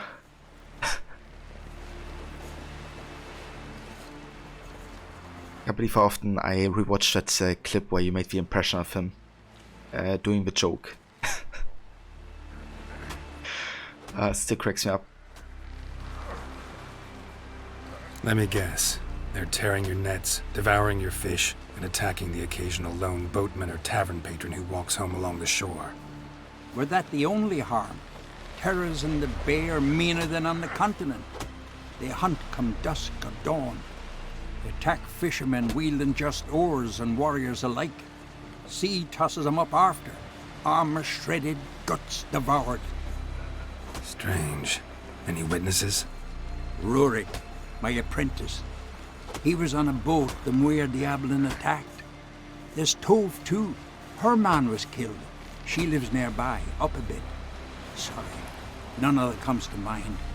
Those who see the beasts, meet him, well, they generally don't come back to dry land alive. Okay, I don't know what's going on with my alerts today, but like super delayed with the audio. Hey there, Ramsey. Welcome in. Thank you for the follow. Let me actually try something here. Let me try to reload my alerts.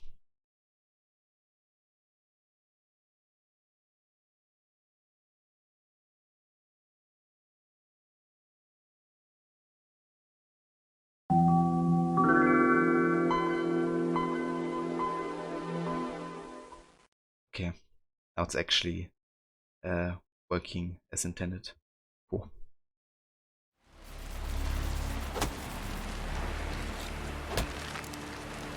Let's talk about my pay first. A bit too modest for my taste.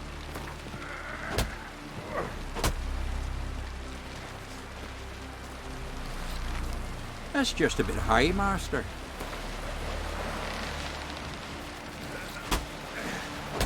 That's dear, it is, but could be worth it. All right, I'll pay you what you want. I'll take the job. Dealt with drowners many times. It'll soon be over. Got my word on that.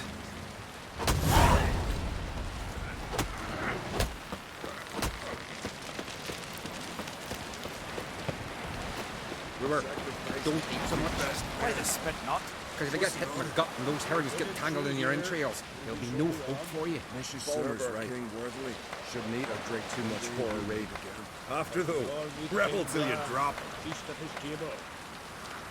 Yeah. Wisdoms of life here. Eh? If I sacrifice a horse. Greetings. What happened here? Welcome, lie. Who was at the tavern the night bladdered as a boatswain?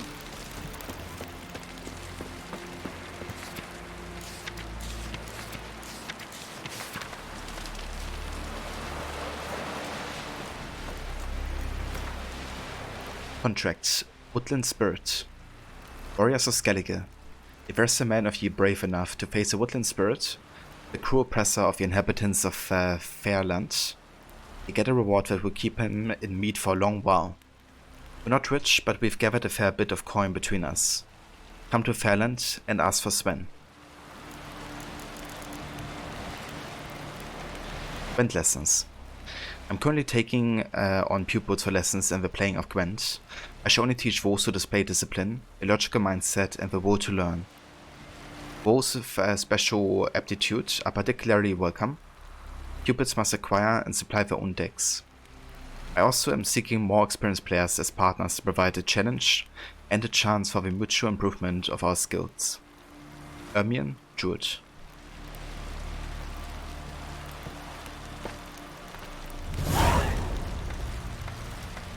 Yeah, please keep the chat in English. So, you know, we can understand what you're saying.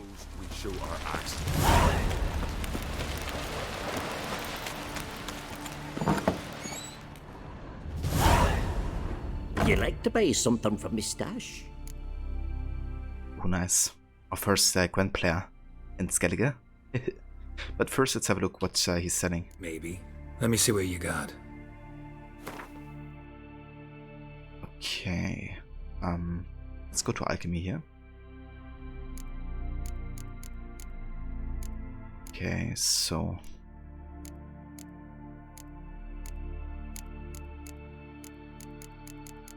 reckon he's not selling bison grass. Is he? Oh, he is. Nice.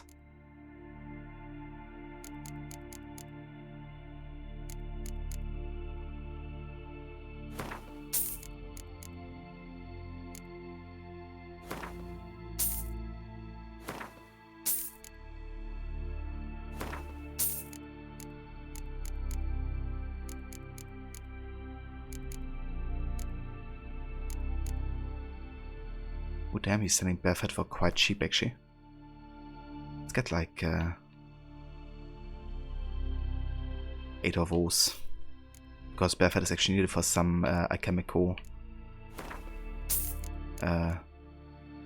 recipes.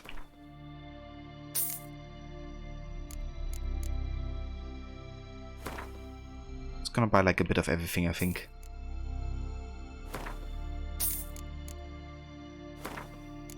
Should have enough of those.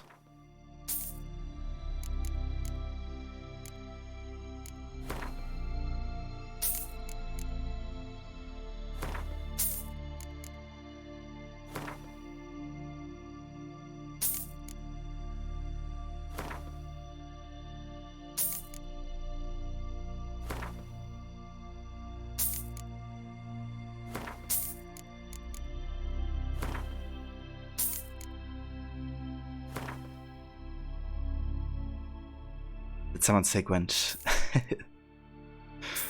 Oh yeah, dude.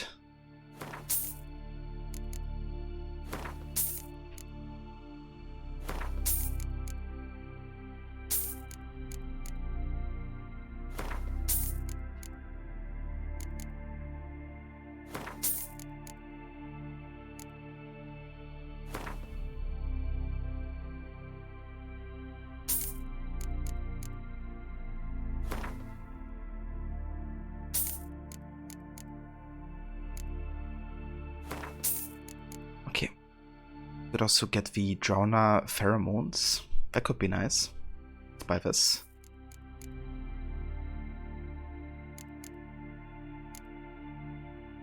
And we could also buy this book, I guess, for more information, but we might get it somewhere else, actually.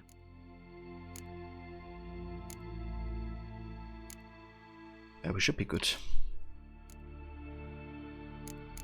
Let's see if we can craft something in alchemy here. Indeed, we could craft the Drowner pheromone. Let's do that. Which means they won't actually attack us if we come close to them. And I guess that's all right now we can really do here. Let's play some Gwent. Let's play cards. Gwent wouldn't be bad.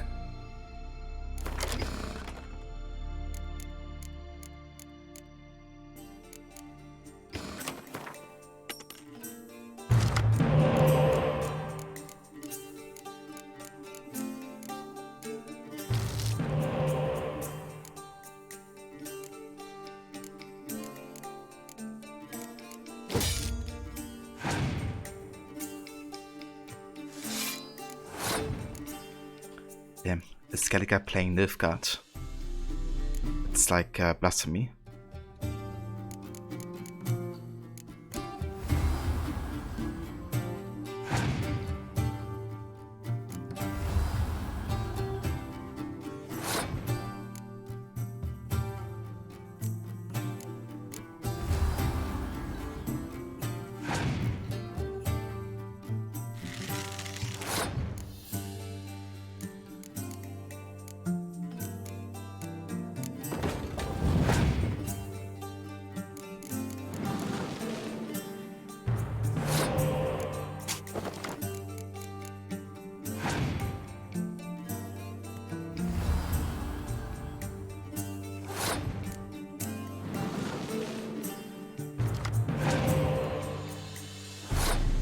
Okay, cool. He passed.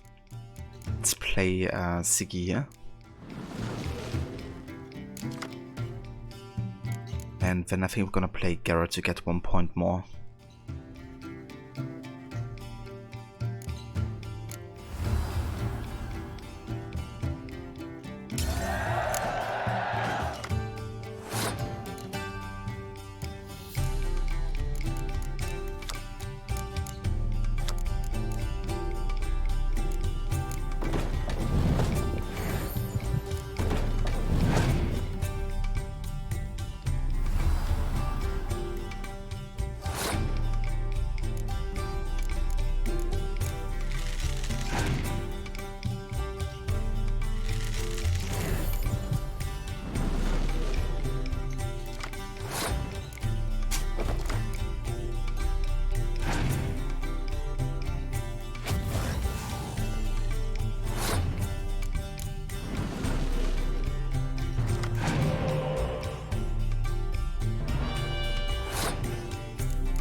Okay, we could already destroy his guy here with a card.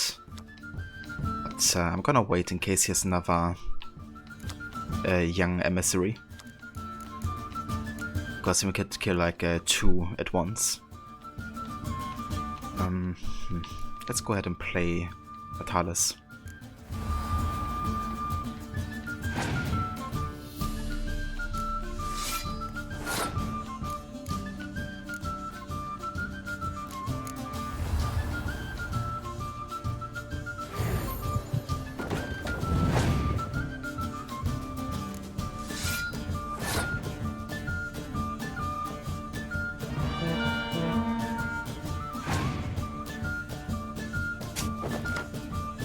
Alright, he's gonna do one more spy there. What's this?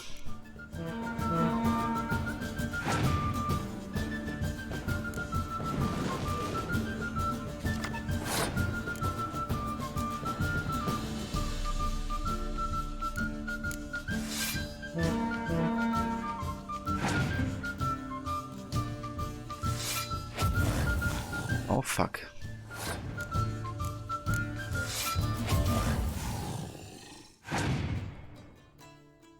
But should still be GG, I believe.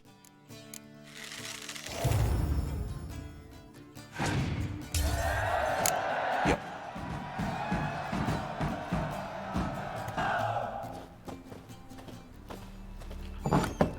Got Stefan Skellen. Interesting. Let's have a look at that guy then.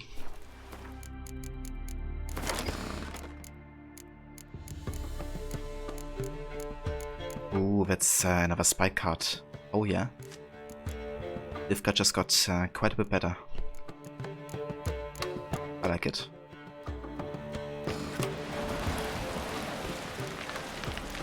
Thanks for the GG's, Rod. Thanks, Gwencha. Hey, Cider, welcome in, dude. How are you doing? I hope you're having a good day. Our valiant king. Red is our loss. Almost. And yeah, it's going very good. Having a nice time with some Witcher today. Just arrived in Skellige, in the region. Greetings. Smooth seas this morning, as if the gods themselves were paying their respects to the great Conung Bran. You a tailor? I am. Only one in the Isles, most like. Damn. Only one on the Isles. Gladly look at what you got. Wise man. No common rags among my wares.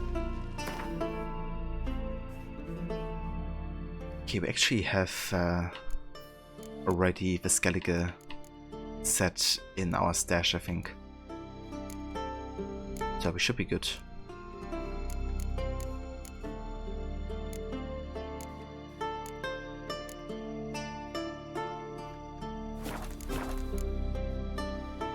Take it you're good with scissors. Give me a haircut. Ain't something I usually do, but it wouldn't be right to turn down a traveler. Good, can't complain so all as well.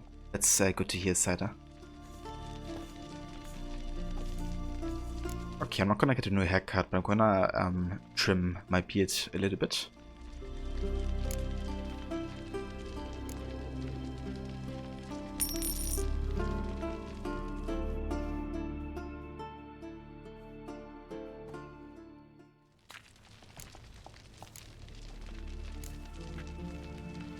So long.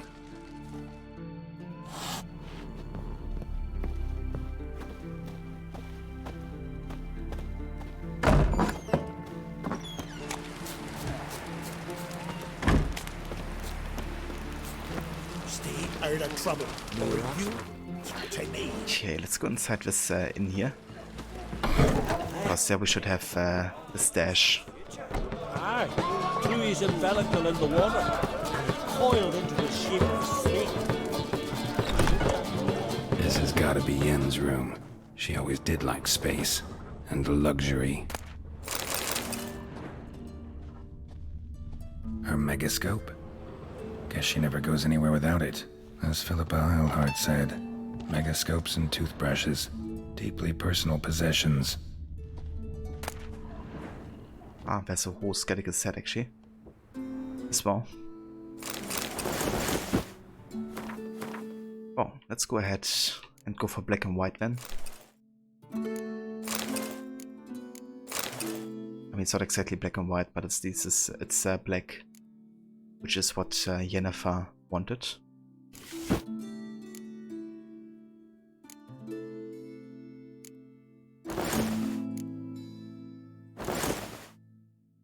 Okay, let's go for that.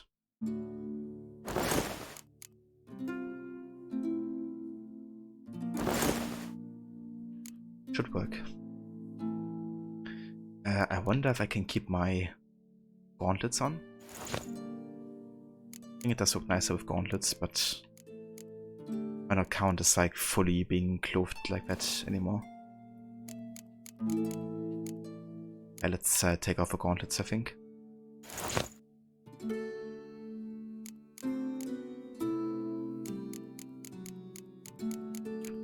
I did it de-equip my bolts, I wonder. But either way, I'm gonna lay off my weapons as well, I think. just go like as a civilian here. Right. Just not something I'd ever wear. But what don't we do for our... Who exactly is she to me? Yeah, who's Yennefer to us? If not our lover, that's for sure. Or of a woman of our life.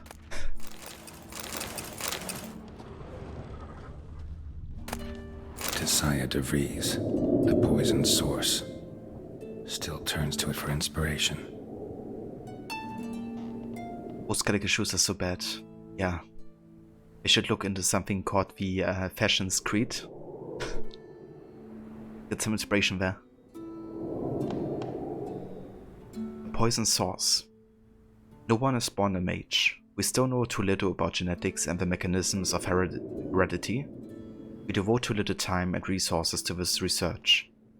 Sadly, we still conduct trials on the inheritance of magic ability using, let us say, natural methods. The results of these pseudo-experiments far too often can be seen in the gutters of our cities and begging outside our temple walls. Far too often we see and encounter brain-dead, admonic women covered in their own below and passing themselves as prophetesses, seers, village diviners, and miracle workers.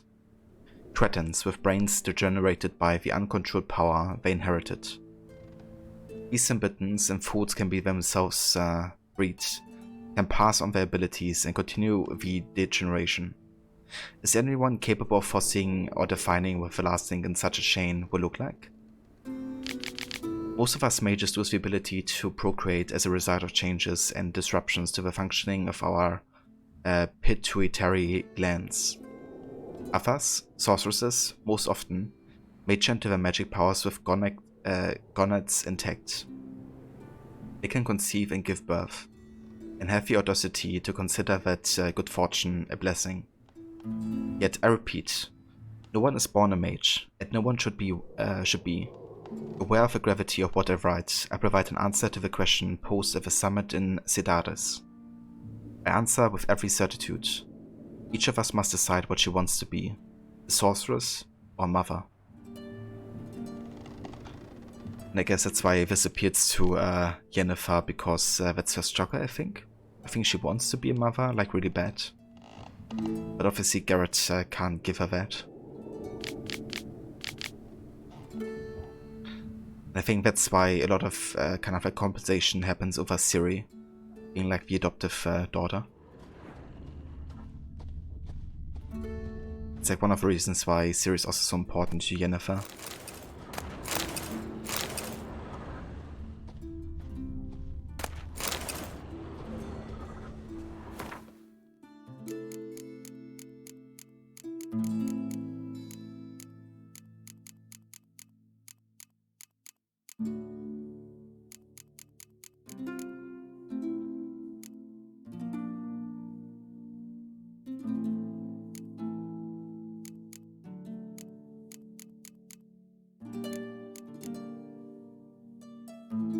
Era, do you think that Yennefer is also sterile after what she went through before ever meeting Garrett?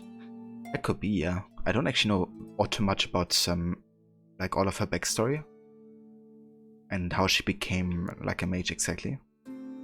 I know the show goes a bit into that, doesn't it?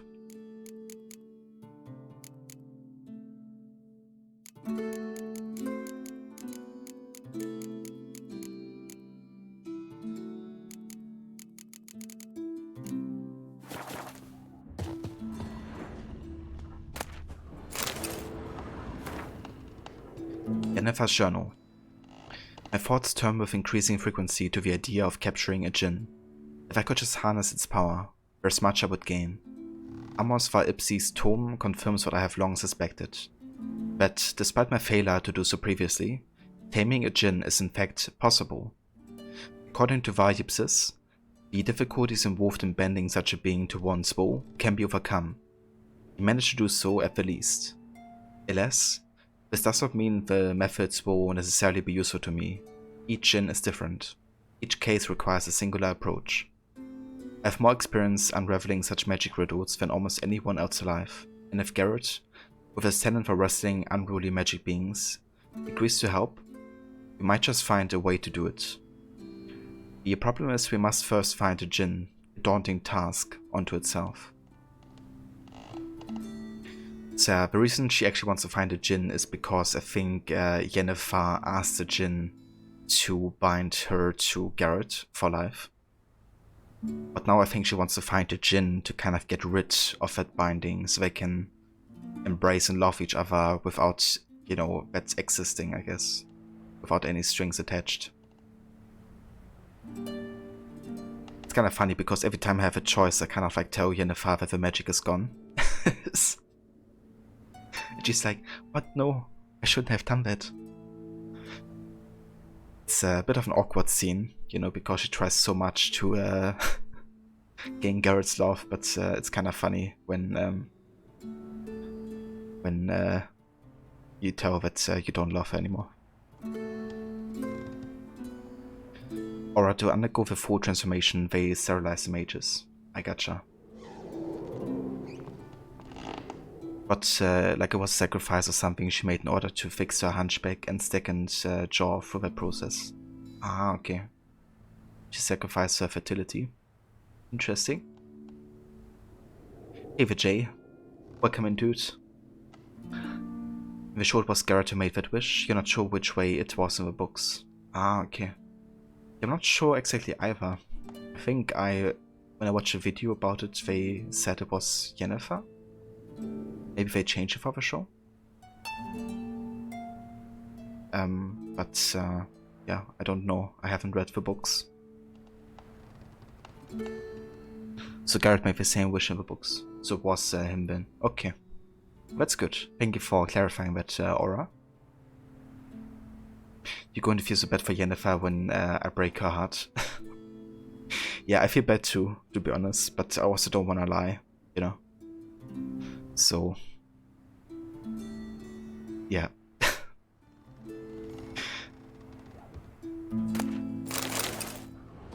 But yeah, Yennefer is just not for my Garrett, at least. I think she does fit for Garrett overall. But when I play Garrett, I just can't bring myself to do it. Glamour. Scent of lilac and gooseberries, even with the lid on. Taste hasn't changed.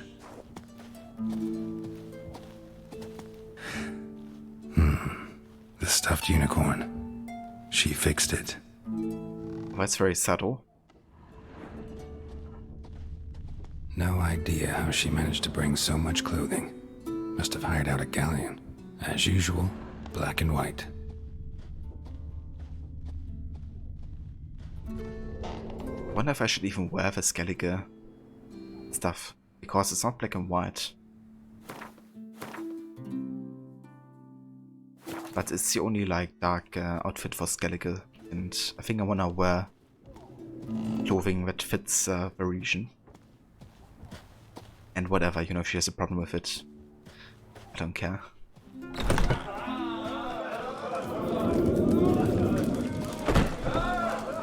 Greetings. I'm Geralt. The Witcher known as the White Wolf, I know. They tell stories about you every day round here. Looking for an open seat at the table? I'll be fine. Just wanted to talk. Gotta say, I like the place. I should hope so. Found it a ruin when I came here from Unvik. Gulls shitting into the tankards through the gaps in the thatch. I bought the hut, rolled up my sleeves, and made a proper alehouse out of it. Why'd you call it the New Port? Continuity. Owned the old port on Unvik. Few of my former customers come here evenings to reminisce about the old times. What smells so delicious? Well, I think the Gwent cards smell delicious here. We got an Earth Elemental. Added in Break Glass. That's a new leader ability for the monster faction. Another Scorch. And the Botchling.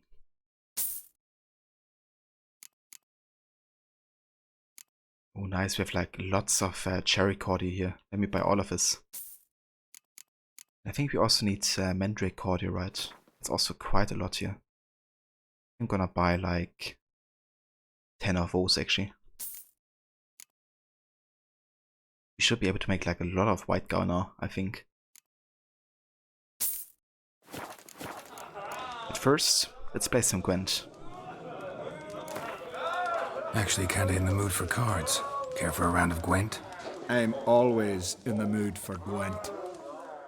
Are you as well?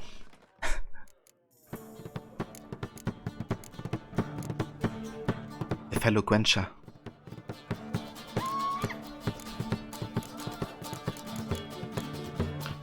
Okay, I don't think we need a third Scorch Wall.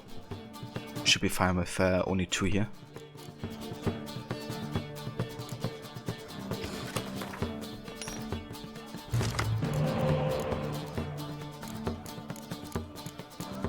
Okay, that's a really good hand actually.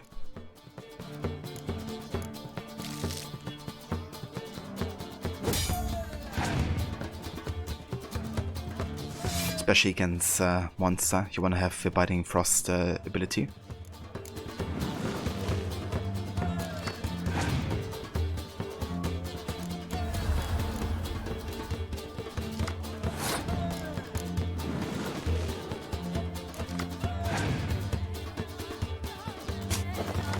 Damn. Monster deck with decoy.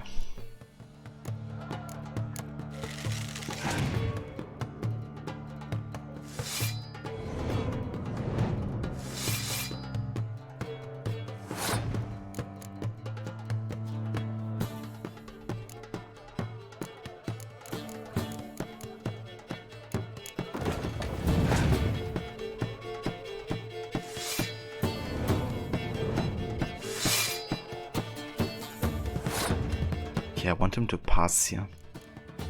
Let's go ahead and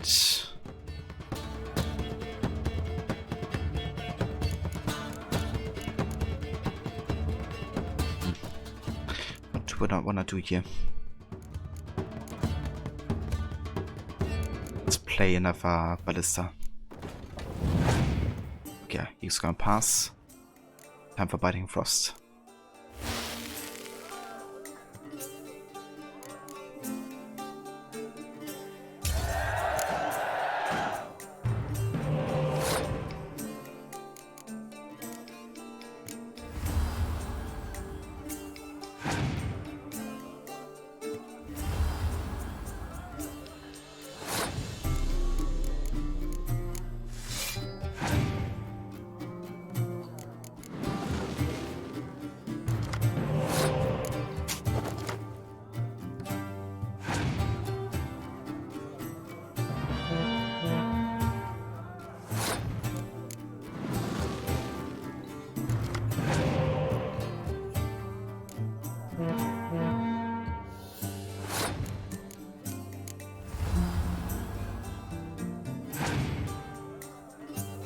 Okay. 3 Commander Swords here. Just a few here. Just a few.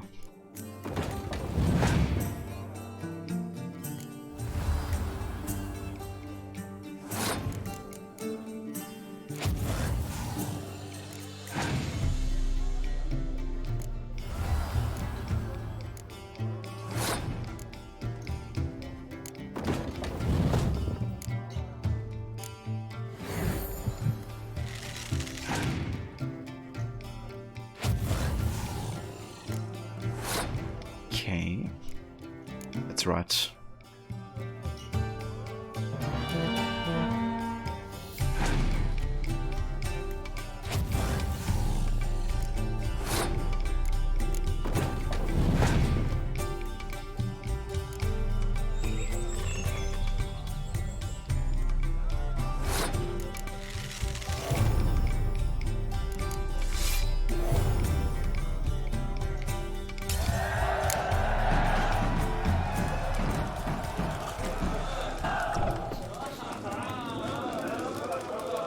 Oh, nice.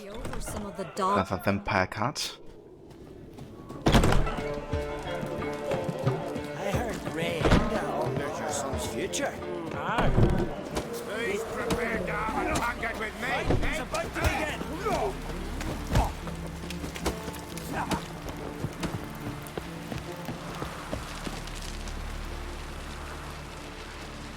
gonna have to go this direction. Wonder if he's as strong as he looks.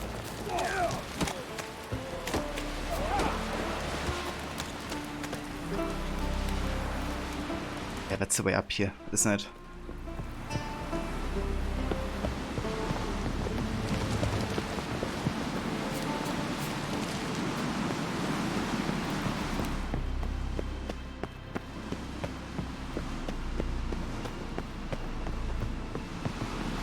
Kinda expect Yennefer to make a comment about our clothing. That's actually the only one available in Skellige, so you can't expect us to wear the Nilfgaardian one, is she?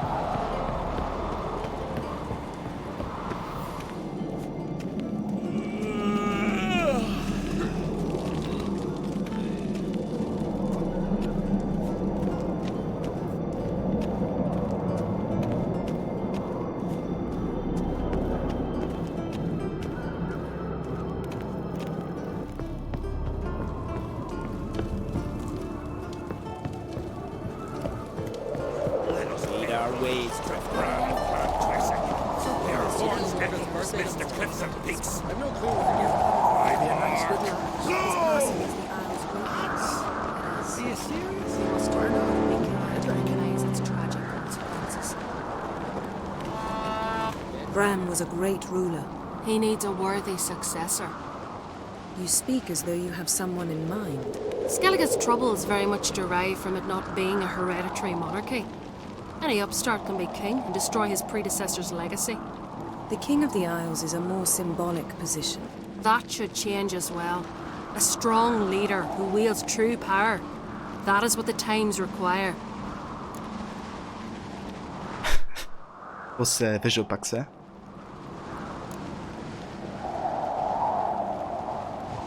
I'm Geralt, a witcher. Birna, Queen of Skellige. I'm glad we've met, but you must forgive me. Duty calls. I can see you chose your own outfit. You know, of course, that together we look about as good as lace frills on a battle axe. Everyone's got their style. See, that's the thing. I knew she would make a comment, but there literally wasn't any black and white clothing, except if we would have taken it from Nilfgaard. So I guess she expected us to do that, but yeah, I don't care. Whichever wear Skellige clothing for Skellige event.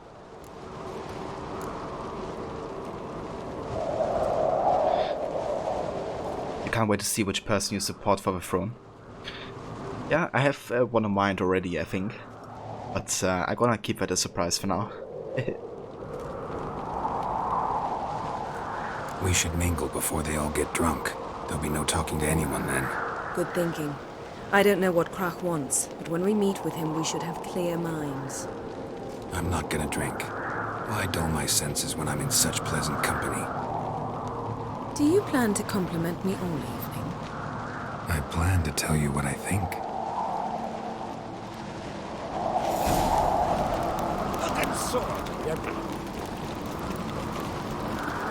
You light lanterns on the rocks.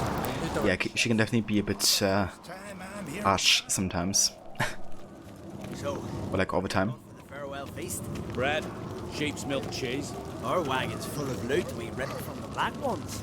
We've also wine from the temples of Melita. Geralt, there's something I've been meaning to ask you. Your beard.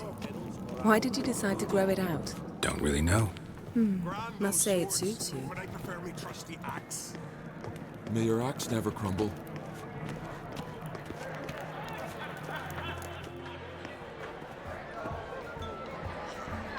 Lady Yennefer. Sir. Greetings, Arnvald. My companion is Geralt of Rivia. I am honored. Well, you kind of like her confidence and attitude. That's definitely fair, Mola. He definitely is confident, to say the least.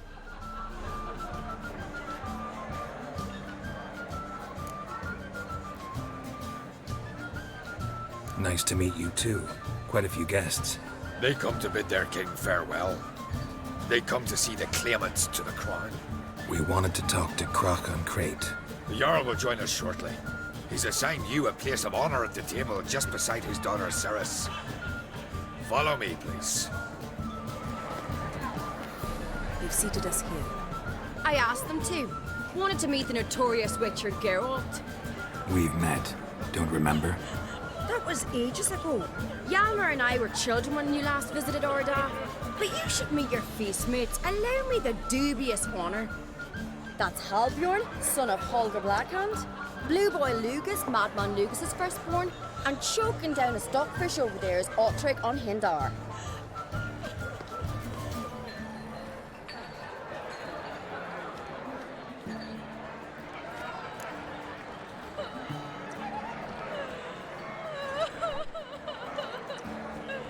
And she's hot Mona. Yeah, that's usual people's argument for why they like Yennefer. Her confidence and her looks. The thing is, one of them is fake, so it kind of takes it away from me a little bit. Because she kind of like enchanted herself to look the way she does, right?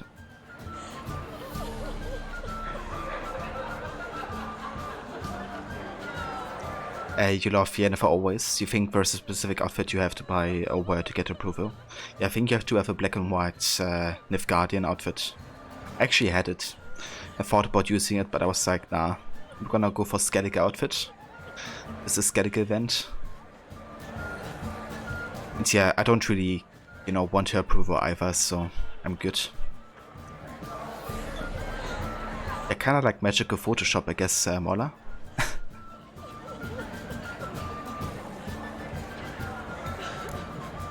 Kinda like the next level of that, you know? Forgive me. I remember our meeting all those years ago, but I don't recall your name. Ceres on Crate. Crack, her dad, and her big brother Hjalmar called a Sparrowhawk. A Jarl's daughter she is. Fat lot of good it does her. Ceres is jealous, for the one among us who performs the greatest feat will be crowned king. We all know the feats are a sideshow. Our fathers will choose who will wear the crown. What do you think they spoke to Crack about? You talk like that because you're short of strength and skill. Remember when Hjalmar challenged us all to a race up the mount? You didn't stand with us then. As he buried his axe in that stump at the top to mark his victory, you were warming your chicken bones by the fire. Had my reasons for not participating, but I would have won then, as I'd win now. Now that you mention it, just noticed Hjalmar's not here. My brother walks his own paths. But about the race, why don't we repeat it? I'm willing to challenge any of you, Witcher included. If I beat him to the top, venture to say that'll be a feat, eh? So you in? If the Witcher's in. Geralt? Yeah, sure. A race? She asked you to wear white? Black and white, yeah. Yeah, she was saying that she wears black and white. And that we should carve a cloth accordingly.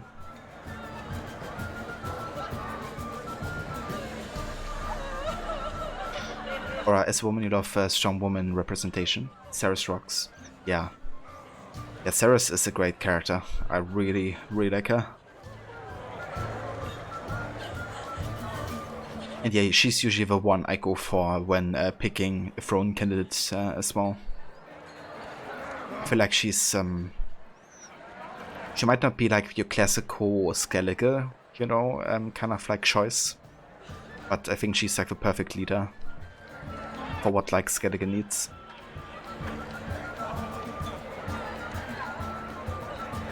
Gladly. What are the rules? Whoever pulls Hjalmar's axe from the stump at the top of the hill wins. Stray off the path and you lose. And here I was, ready to puke from all the boredom. Let's go!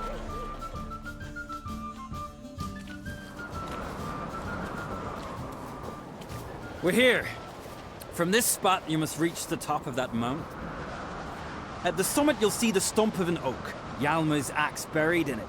Whoever pulls the axe from the stump first, wins. I'm ready. You'll start when I sound the horn.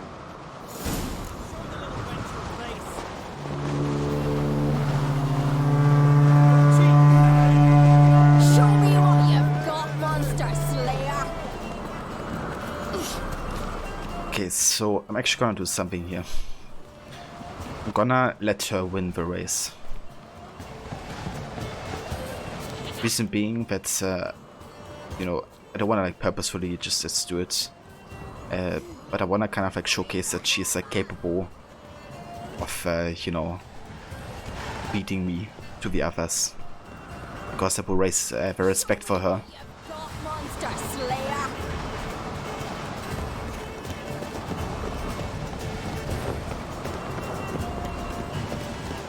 Yeah, I want her to be like kind of like standing in a good light in front of the Skelligers.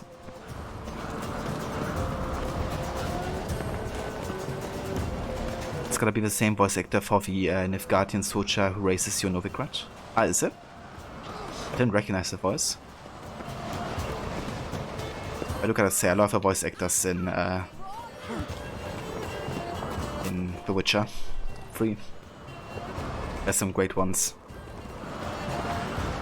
I don't mind either if they kind of like have multiple characters or one voice actor either. Don't get tired of these voices too soon.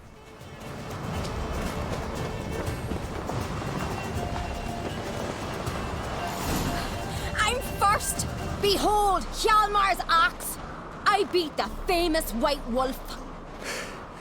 Congratulations. Let's go back! Be glad to tell everyone about your victory.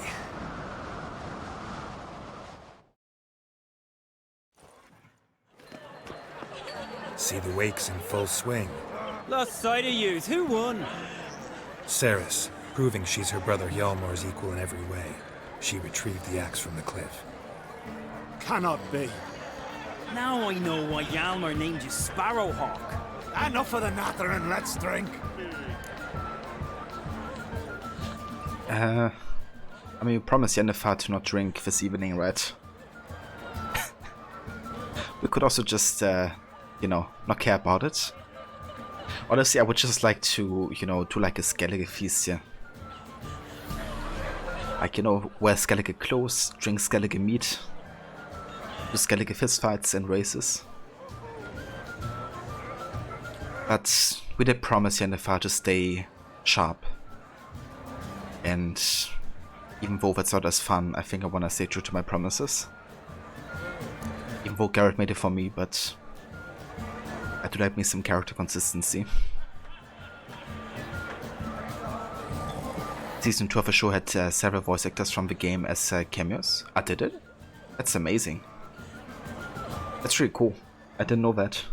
But it's a nice way of paying respect to the game, because it surely has led to the TV show being created, I think, or at least partially, with how successful the series has become.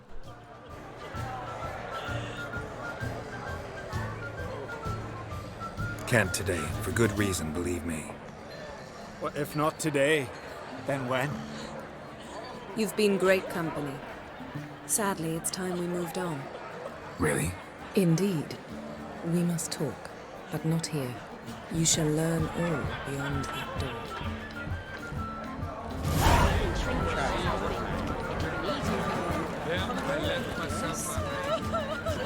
Do you have no shame? Shame? Why would I?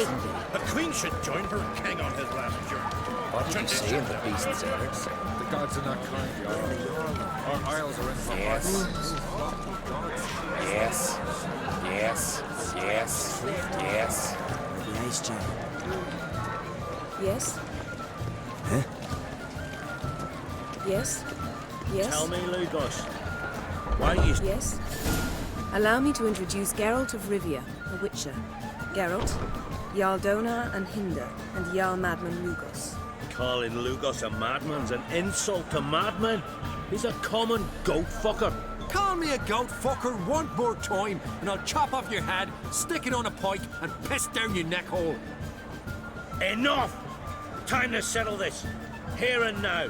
Oh, ha ha ha! Giving me a true fright right now. Shat my best trousers.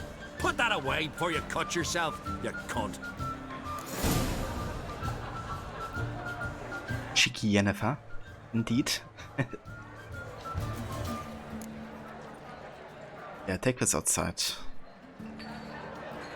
Settle this outside. Who the fuck are you to advise me, eh? Someone with better manners. You insult Bran's memory and Crach's hospitality with this. Emperor would be very pleased to hear you quarrel. His Imperial Majesty is more than welcome to visit. Let him sail over here. We ain't afraid of the Black Ones.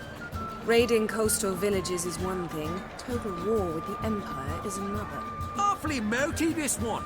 Go stir your cauldron and pierce some boils, witch. Don't talk when you haven't got a fucking clue.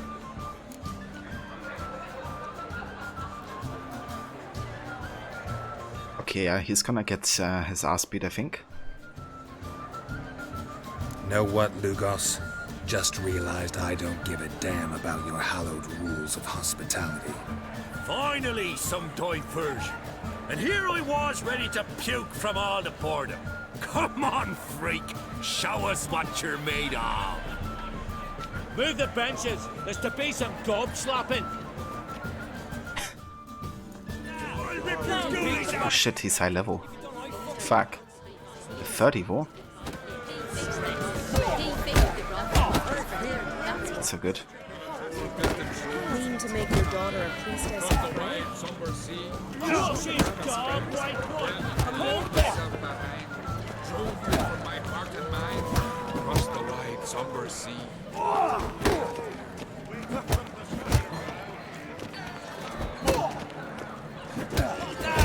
Can't beat the bastard down. That's enough of that.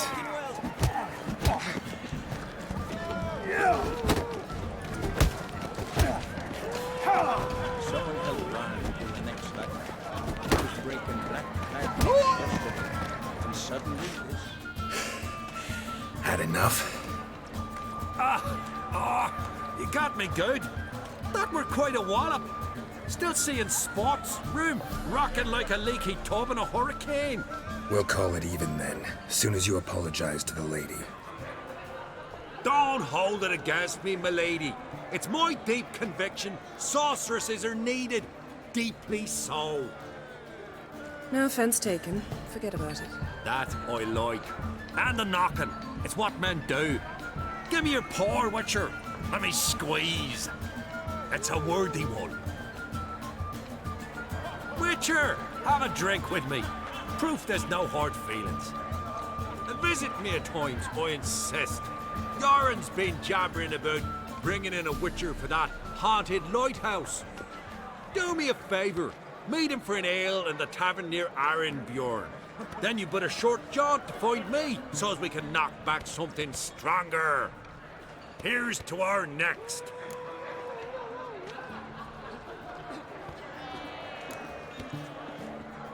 Oh man, I don't wanna kind of like deny all of these drinks here. Because I don't wanna, you know, feel like he now has hard feelings if we don't have a drink.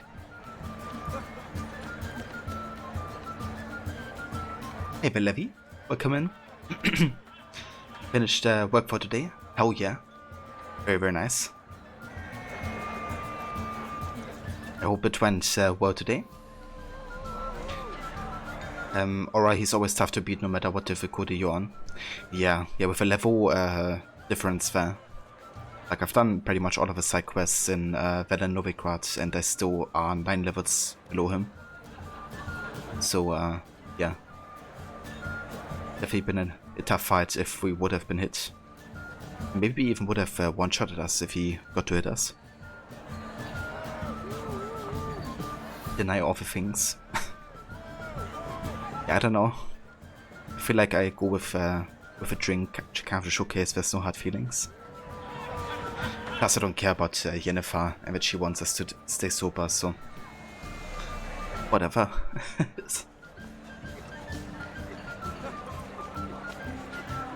Ogre just felt like you were intensely arguing via written word all day, which was indeed the case. It sounds like a lot of discussing. Hope it didn't got too heated. Sure, I'll knock one back with you, Lugos. Drink like you fight, and we're in for a good time. To Bran! Yennefer and I'd be honored. Here's to your health. Forgive us. We should mingle, talk to some of the other guests. Yennefer's gonna be like, why did you do that? Come and treat the It'll be easier going. It was a fallen star. Just don't tell me honest. What now? Now we pay a visit to Ermien's laboratory. Didn't know we'd been invited. Because we've not been.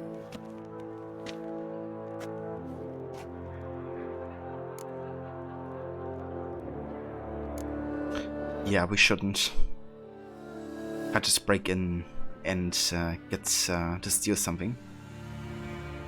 That's not why we are on the wake. But that's like a classic Yennefer situation. You know, it's like, okay, you're on a wake for somebody and she uses that to steal something or get like information. She's not going on the wake to kind of like pay respect to the dead, you know?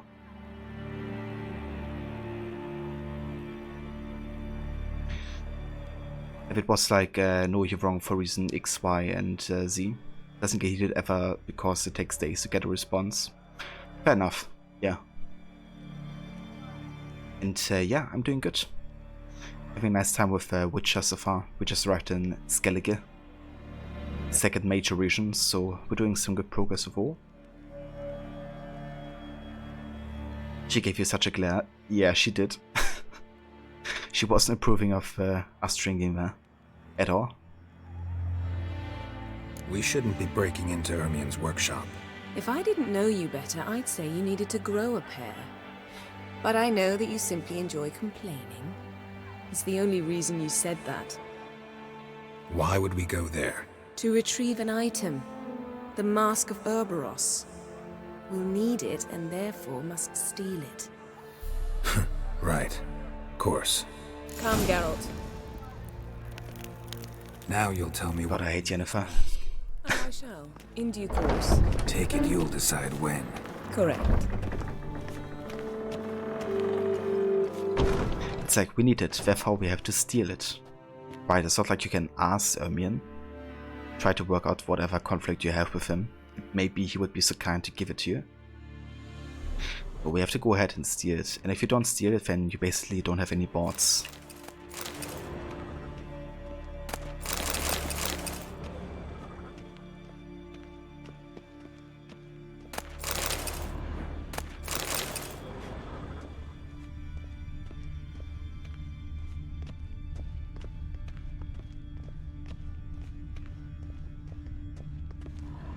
Or do you like her attitude, you would follow her into battle any day?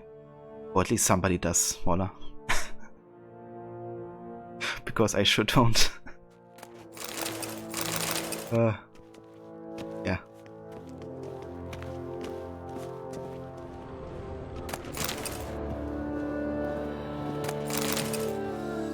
Yes?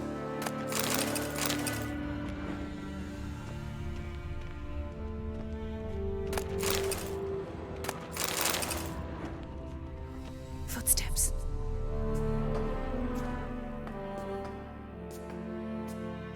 Shh. Guards. Hide behind the tapestry. Sparrows chip, while starlings chirp. What do jackdaws do? Jackdaws caw. Goldfinches warble, and cranes whoop. Grass peacocks screech. Hawks scream, larks trill, and doves, they coo. That's all of them. What about nightingales? All right, nightingales croon. That conversation.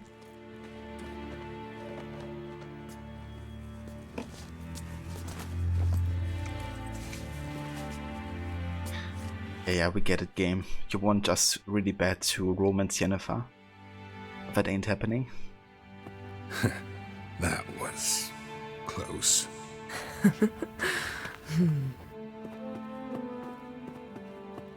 I feel like it's really in your face how much the game wants you to be together with Yennefer.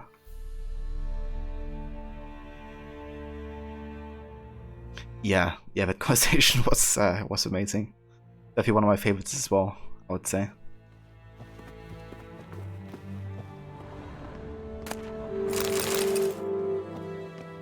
But yeah, we definitely do steal quite a bit. Fortunately, that's not considered canon. So I don't feel bad about it.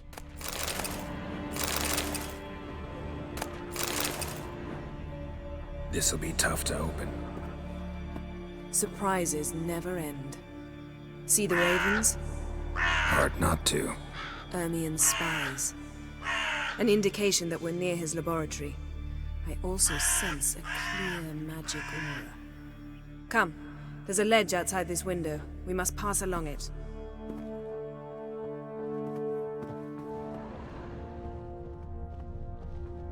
How are the Garrett grunts going?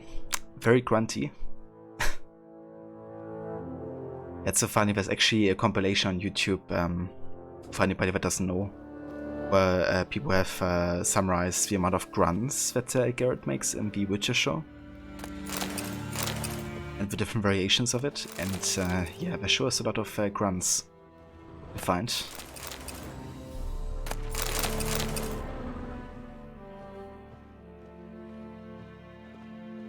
He does it a lot. Seen uglier sights in my life. Geralt of Rivia, being romantic.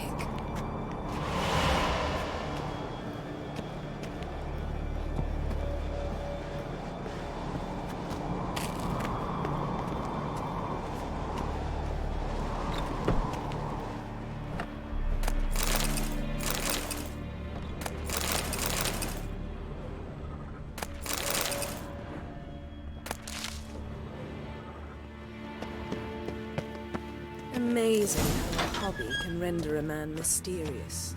Fascinating. Especially a druid. Must be a real nature lover. Yes? What up? Is this a part where we have to fight as well? Let's look up all of our weapons here just in case.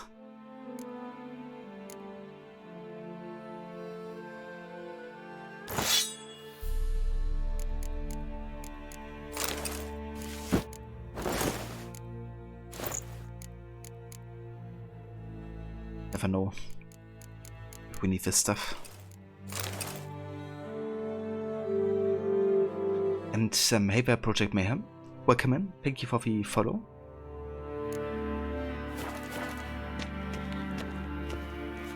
Yes? Yes.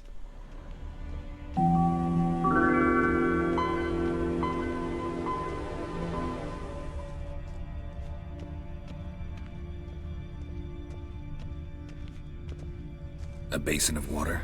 For teleprojection. A reflection of Ermien appears on the surface. Supplicants speak to it.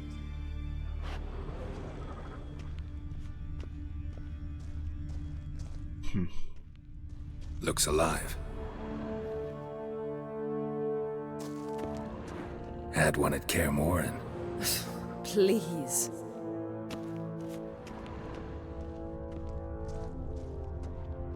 $100 loose an arrow if you saw that in the woods.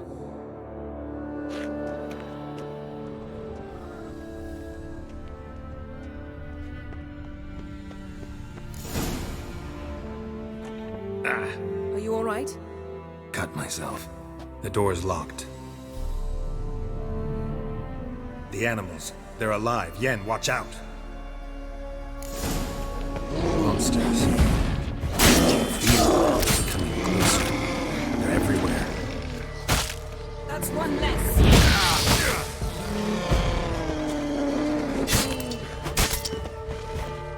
Strange. Mushrooms in here. To my mind, it's the scent of sweet time in the sun. That's one less.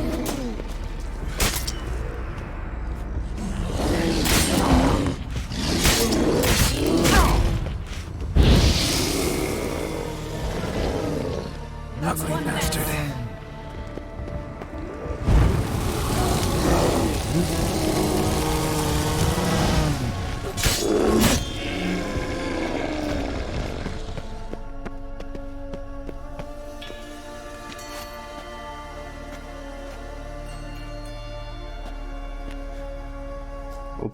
tripping. What's happening? You were hallucinating. You ran at Ermien's animals, sword flailing. I had to calm you.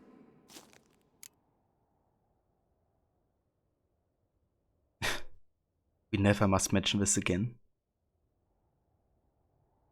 Yeah, oh, it's alright. Must have looked strange. Your years of vigorous training at Kaer Morhen finally paid off. Bested nearly all the stuffed beasts in here. Please. Fine. We've passed the trial of taxidermy. The door stands open. Let's go inside, Geralt.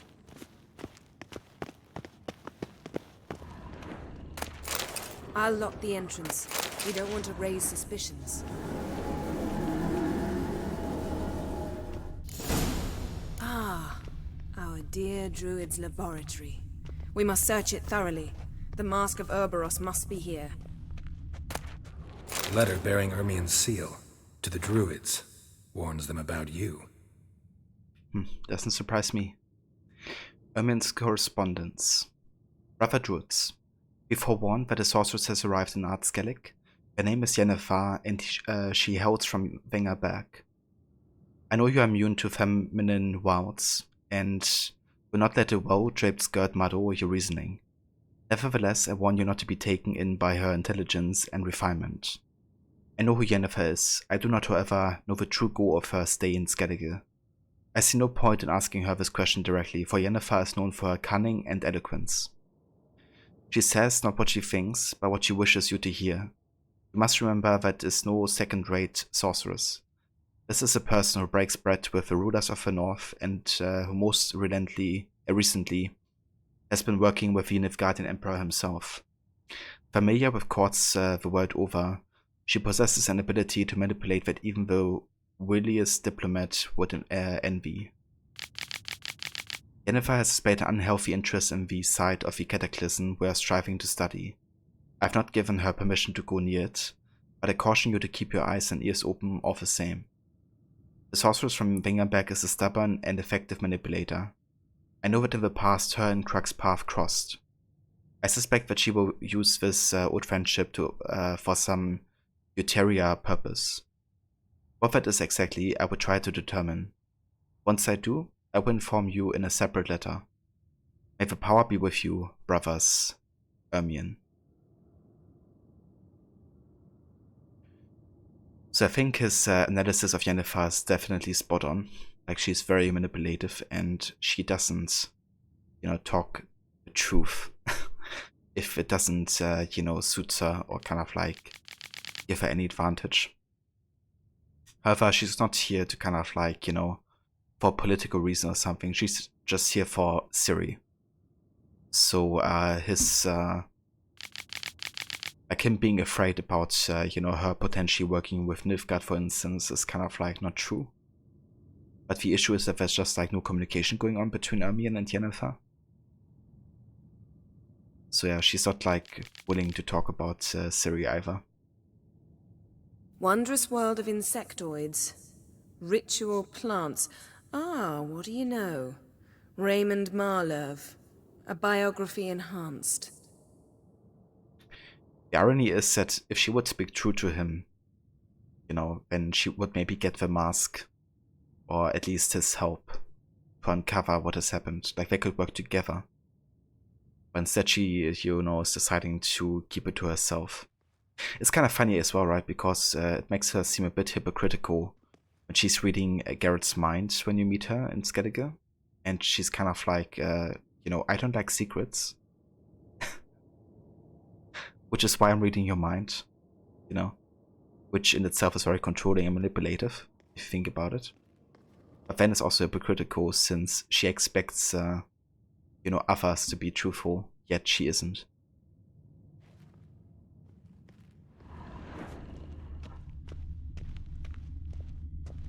Seems Ermien has real tobacco brought in.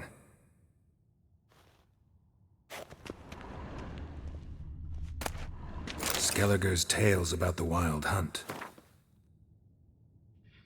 The island folk of Skellige, like many nations in the north, What a series of beliefs about the White Hunt is recorded in legends, myths, and fables. This horrifying phenomenon is said to herald the coming of war and misfortune. Characteristic of their tales and distinguishing them from their continental versions is that the islanders imagine the White Hunt not as a cavalcade of wraiths galloping across the night sky, but as a ghostly long ship. The vessel, called the Nagafar, is said to be built of the claws of dead men. For this very reason, superstitious Skelligers remove the nails of their dead, expressly to prevent them from being used to fortify this ghastly ship. In many legends, the Nagafar sails out of Mohawk, the land of chaos. The islanders believe the wraiths sail on a longship built of the claws of dead men. Yeah, thank you, Yennefer, I just read that. Or the show gives Yennefer a backstory more depth, so you sympathize with her method more. You can see how people who only play the games will find her frustrating. Yeah, definitely. And that's the thing, right? Like, for me, the whole perspective came from, like, the games. And the thing is, Yennefer never really played a role in Witcher 1 or 2, right? So, if you only have played the games, Witcher 1 and 2, then, you know, her having such an importance really comes as a surprise.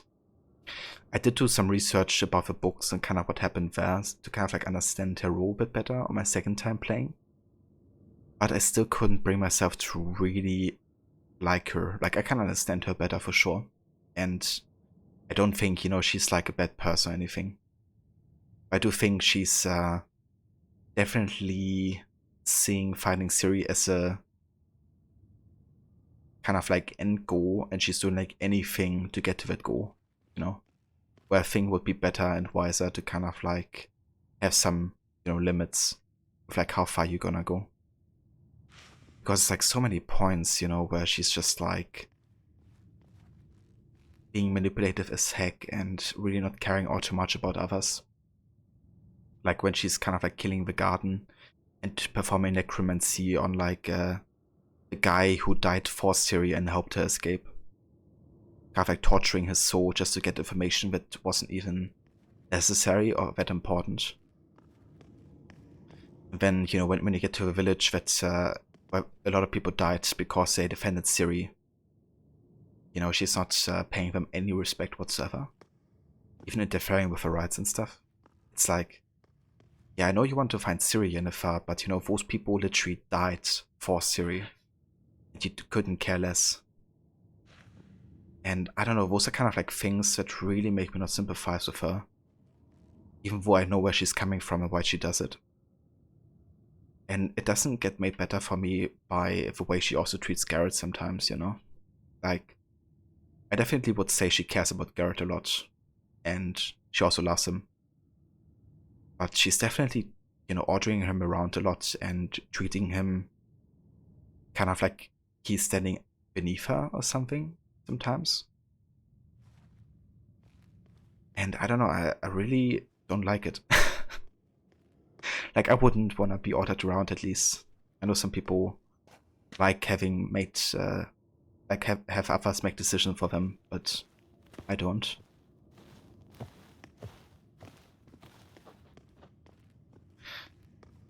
But yeah, I definitely do think there's redeeming things about her as well. It's just the things she does that kind of like infuriate me are overwhelming, I guess. But yeah, it's just me. Dwarven triple mead. Yeah, that's the thing, right? I think Garrett doesn't mind all too much that she's treating him like that.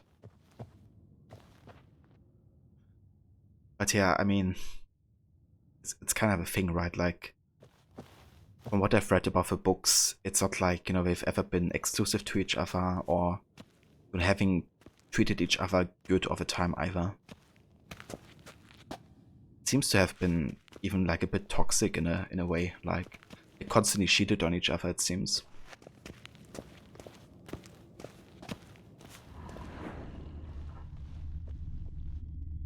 So I guess they're kind of like used to, you know, treating each other like that. Goes in for light reading, too. The Corpse of Novograd by Sasha.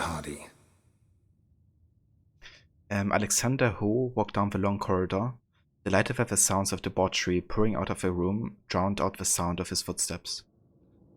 The long-neglected brother floor creaked and moaned, as though the wood regretted being witness to the lecherous scenes fed to it by this house of ill repute standing in the very center of the pride of the northern cities. Ho had been generously remunerated for the visit by the wife of a silk merchant. She had long suspected her husband of dabbling with loose women during his working hours. The case had seemed simple enough, banal even. A cheating husband. How many similar affairs had he unraveled? The worst was that his employers never truly wanted him to bring irrefutable proof of her husband's guilt. On the contrary, in their heart of hearts, they always hoped their investigations would prove their husband's model citizens, and their suspicion wholly unfounded. This time, it truly did turn out that the woman's husband was no whoremonger, despite the fact that his travel led Alexander to a place in which fleshly pleasures were bought and sold. The door in front of which he stopped, following the instructions he had received from the gnome at the entrance, had a small plaque with the number 16 on it. Unlike the other rooms, this one was enveloped in an unsettling calm.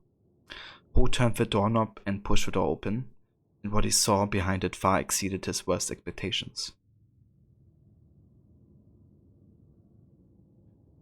Or you think they consider themselves open or non-monogamous based on some letters Yennefer sends, especially in the Blood and Wine story? Yeah, I think they do in the books as well, right? They're kind of like bound to each other, but they're like free to have relationships. Which is kind of curious, I think, because when Yennefer finds out that you had a romance with Triss, right? She's kind of like throwing tantrums left and right. Like she throws the bed of Geralt out of Kaer Morhen and teleports him away, like so he falls from the sky into a lake.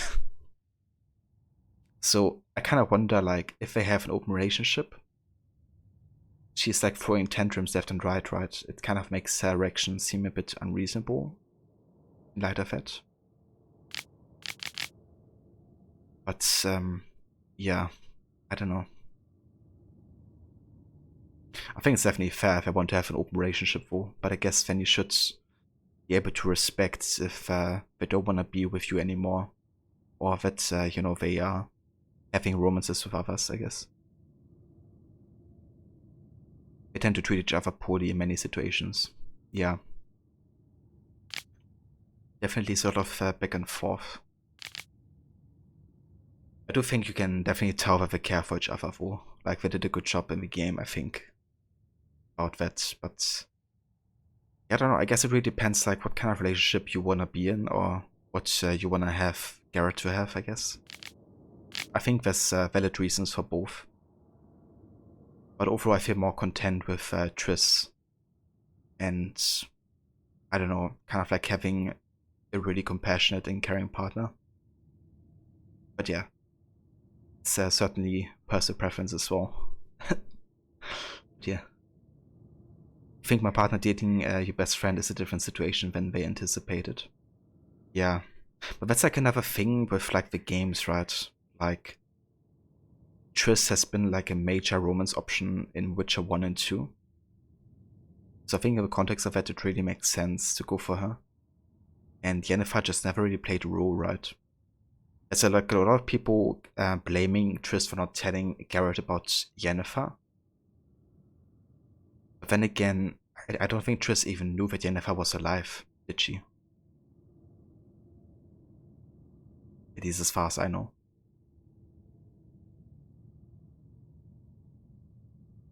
But yeah, I also think the games never really do a good job at explaining that Triss and Yennefer are like really, you know, like big friends.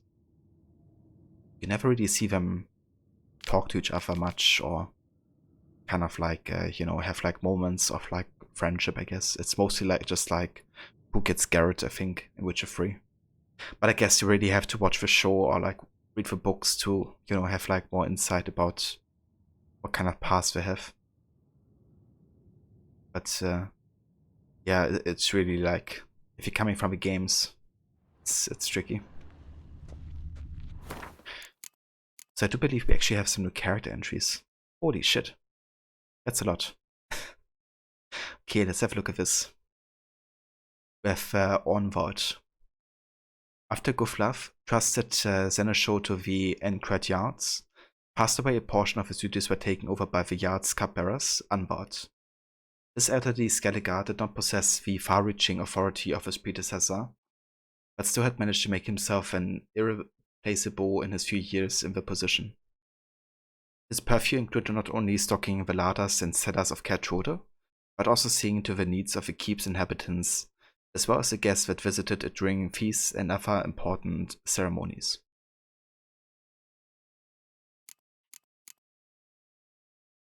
Luboy Lugos.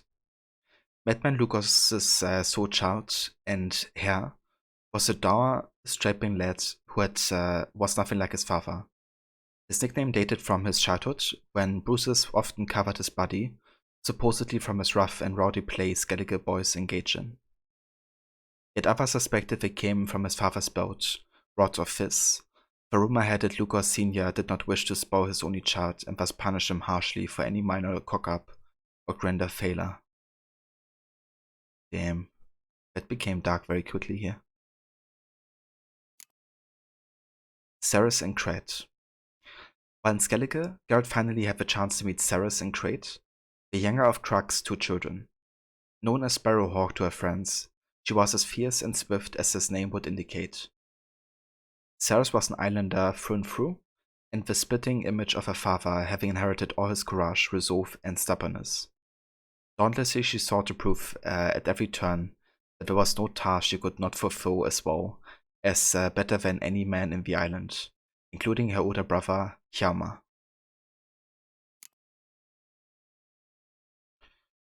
The games make Triss seem very shallow and sad, while the show has done a good job of making her a whole person with her own story.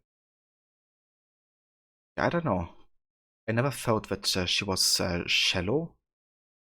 I thought it was like a lot of to her character that I could relate to, kind of like, you know, her standing up for like all the non-humans, Novograd, for instance. It's kind of like one of the reasons why I like her, I think, because I feel like she's very compassionate in kind of like her struggle of protecting wolves. But I would agree that she's like more of a sad personality, I guess. Which again, I guess kind of makes sense considering that she's like, you know, standing up for the oppressed, I guess. And it's not a very happy kind of like endeavor.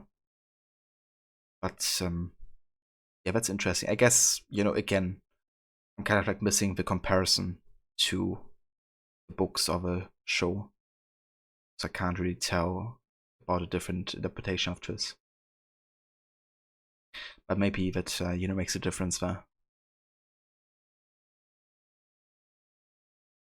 We have Dona Anhinda. Few yards of Skellige were as honored and obeyed as Dona Anhinda, the eldest of her number. Despite this advanced age, he remained the active leader of his clan and its representative at all official gatherings.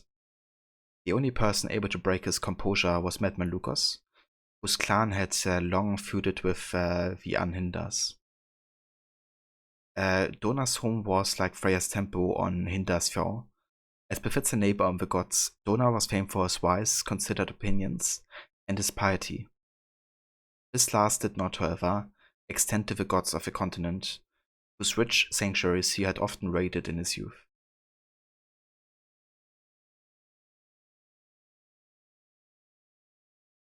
You meant when it comes to Geralt, in the game she's one-dimensional, to you at least. The story in the game outside of Geralt is good. Ah, okay, I gotcha. So like as a relationship partner to Geralt. Yeah, I think you're definitely onto something there. It's kind of like, you know, the kind of like woman that Geralt wants to, I guess, help and protect a bit. So she feels like a bit more needy than Yennefer, I think. Whereas Yennefer is a bit more kind of like, I guess, you know, she can take care of herself a bit more. She doesn't need Geralt's help quite as much, I guess. And you could also, I guess, argue that Triss is using that neediness a bit to get Yara to spend more time with her, maybe, or something.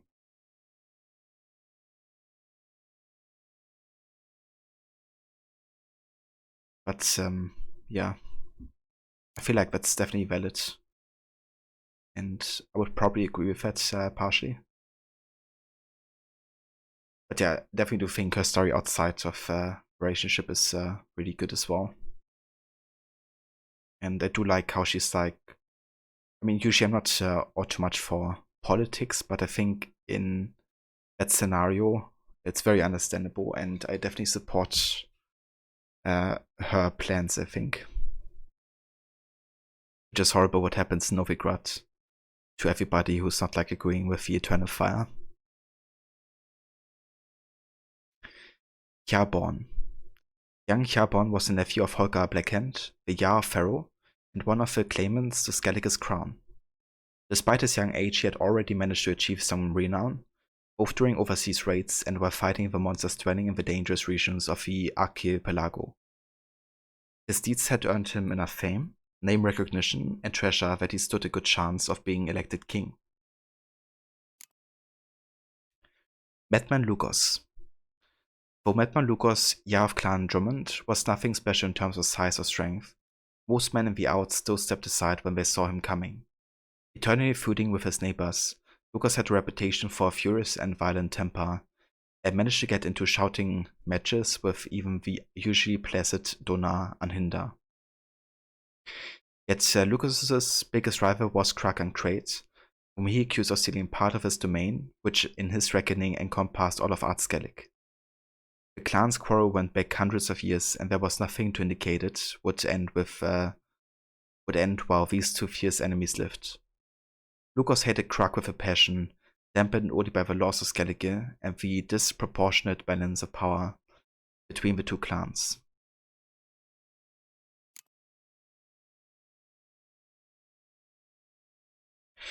Yeah, no worries, Levi. You have a safe drive, and I will see you soon. Eva Ryuxum, welcome in. How are you doing? And we have Otrick Anhinda. Yardonar's grandson and heir was the youngest of the clanmates of Skellige's throne. He dreamed of the heroic deeds and daring raids he would one day lead his subjects in accomplishing. Alright, that's quite a few entries here. Laboratory worthy of an imperial alchemist.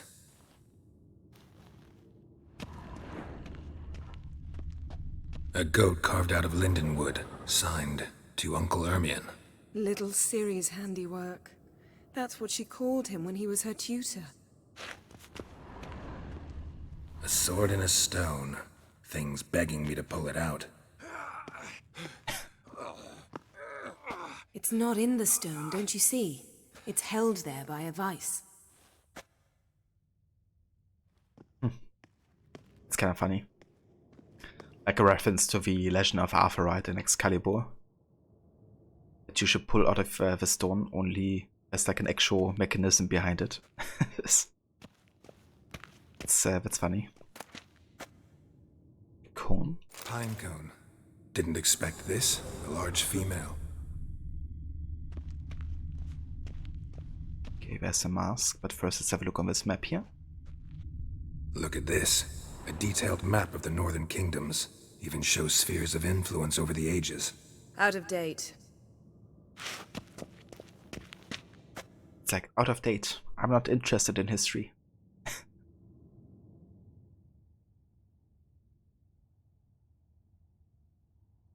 That's supposed to be... Ermion places something in the statue's hand.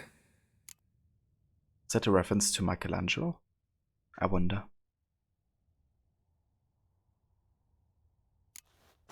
What do you say we give it a pine cone?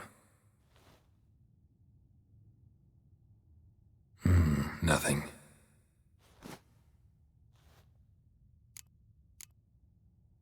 How about a mug of mead? Statue or not, everybody needs a drink sometimes. Huh. Seems like it worked. Who would have thunk? Ermion enjoys jests achieved at the expense of others. I have a sneaking suspicion the mask will be in here. A child's skull. It's dark. Ermion's wand. He's one of the few druids. Geralt, come here! I found the mask! Yeah. Coming.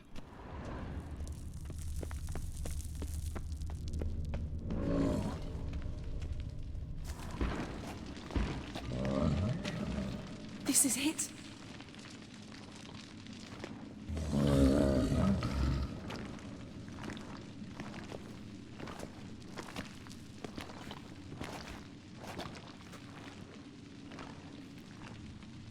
We've got it! We must return to the feast quickly before...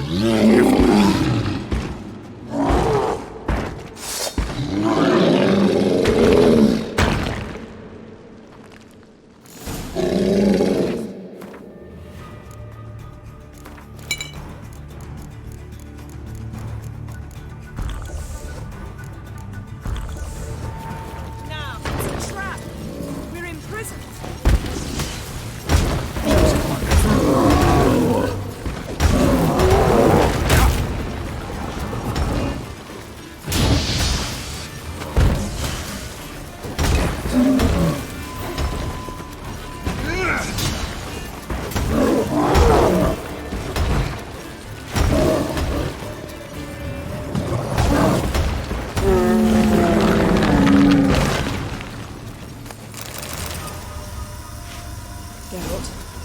Hear that? Smelled it. Gas. Great still. Okay, let's go ahead and use the Golden Oreo here, so we are shielded against the poison. Closed. Gotta think of something quick.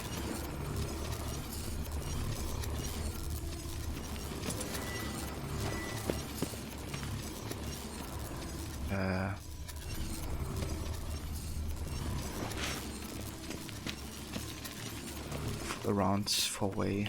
The damned druid will poison us. This vapor's deadly. We've got but a few minutes. Teleport us out of here. Think of something. Quickly. First thing to come to your mind. No, I'm not gonna kiss you. Fuck off. Hold on tight. Did the game just decides that for you? Oh.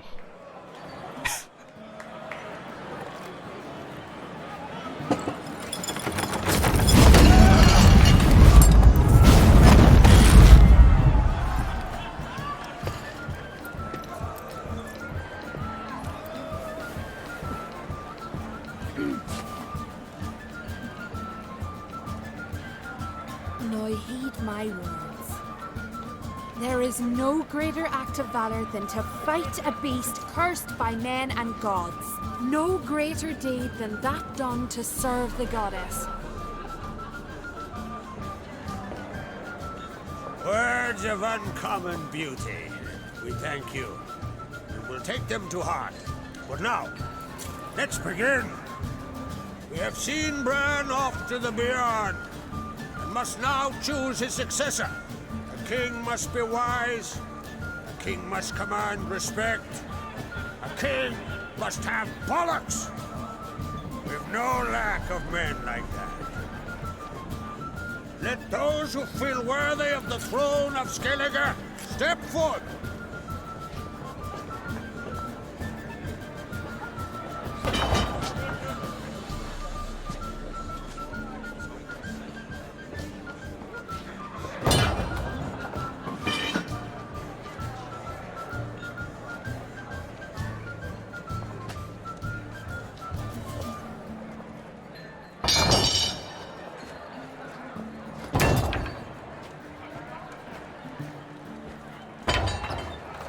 My son could not be here this day. Behold his axe. Behold his will.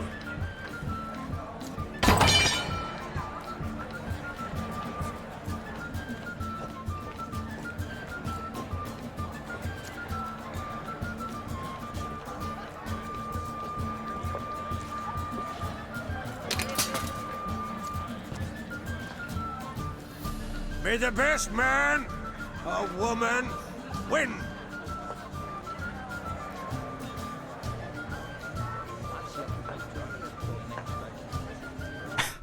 That look. What's got into her? She's your daughter, is she not? Now I know why she said she'd sail to speak her of. Ah, children. The older they grow, the more trouble they are. Come with me. All the more essential we talk now. Okay, what up? Let me allow you a message real quick, Aura. Sorry about that, but want to wait until the cutscene ended there. It's kind of funny how Kiss Her has been auto-modded. So if you say you want to kiss her, you get teleported to her room at the inn. Ah, okay. I thought the game actually like auto-decided for us to kiss her, kind of like on the cheek or something. But I guess it didn't then. That's good. I'm glad. But yeah, it's like one of those scenarios where the game really wants you to make the decision to go for it.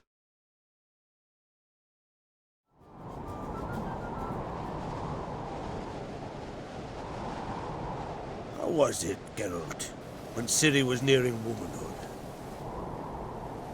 I remember well her nan, her mother, what they were like. They say the apple doesn't fall far from the tree. Ciri was impossible to control. No telling her what to do. Had to have things her own way almost always. Why do you ask? No specific reason. She and Ceres, they're of a similar age. But we'll speak of my children later. First, let's speak of yours. Yennefer claims Ciri's in trouble, and you seek her. That's right. If you require aid, gold, ships, anything, merely say the word. I'll give you all I can. And I know the lass lives. I'm sure of it.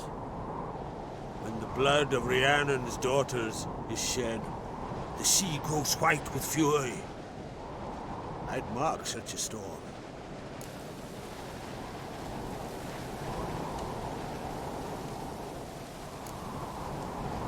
Just a hug. Yeah, fair enough.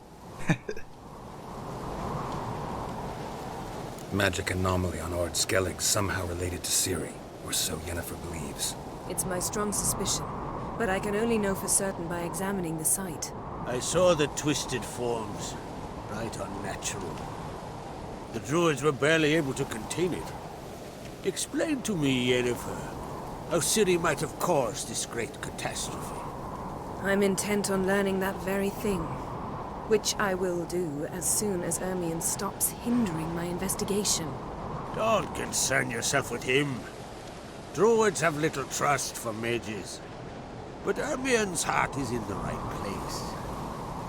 Am I right to assume he does not know you seek Ciri? It's of no concern to him. As I thought. At any rate, Ard Skellig's my isle. You've my permission to investigate as you see fit.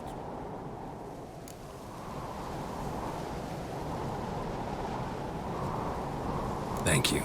No need. I swore an oath once. I aim to keep it. Anvol, tell the druid I must speak to him. At the usual spot.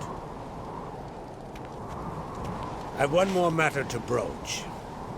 My children. You remember Hjalmar? Well, he swore an oath to kill the giant of Unvik. Set off and has yet to return. Whereas Ceres announced that she's to set off on an adventure of her own.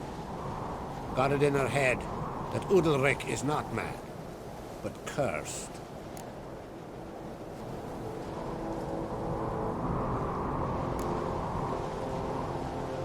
Take it Ceres wants to lift the curse. There's no curse to speak of.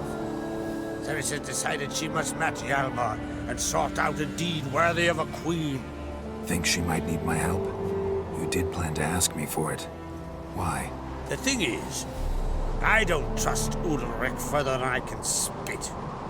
Ceres won't listen to me, or her brother.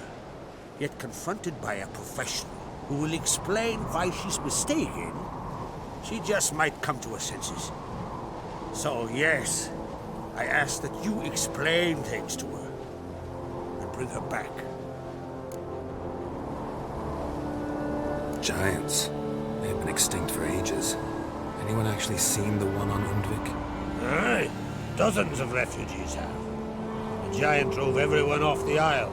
I've welcomed what remains of Clan Tordarach here on Ardskellig. I heard a rumor that an unnatural frost gripped Undvik before the giant appeared. It's true. At any rate, Hjalmar decided to kill the giant and give the isle back to its people. A deed worthy of a king, he believes. My son gathered a hearty crew at the new port. They were to sail to Undvik, then travel on foot to Oska, the village. But that many lads should have killed the giant long ago. Thus, I thought to ask you. You should start at the new port. Ask around. Hjalmar might have told someone there his plans.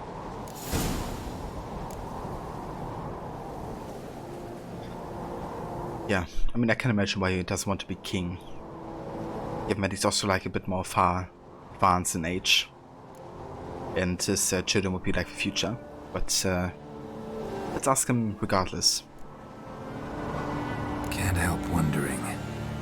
Got no plans to vie for the crown yourself? Think a good number of the Jarls would support you. A good number? Those opposed would be fierce, rabid. Madman Lugas would sooner see a Nilfgaardian on the throne. Besides, a man should know when to step aside. Hand the tiller to the youth among us. Yeah, fair enough. If either Hjalmar or Ceres need help, I'll help them. I thank you. Now that we're done thanking one another, let's get to work.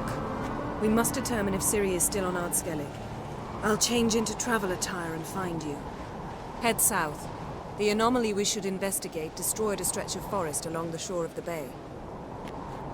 A successful feast on all counts, Krag. I will see you later.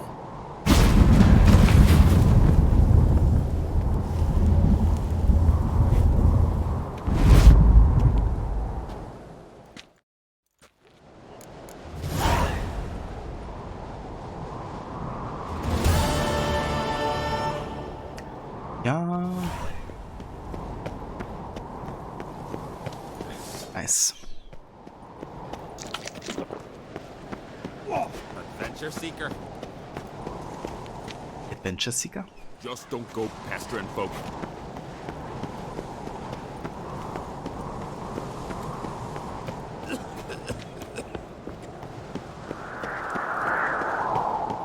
Oh, nice. There's a merchant. What's this? That's, adornment. I engraved it. Melt this blade and forge it again. A sword for cutting, not looking pretty.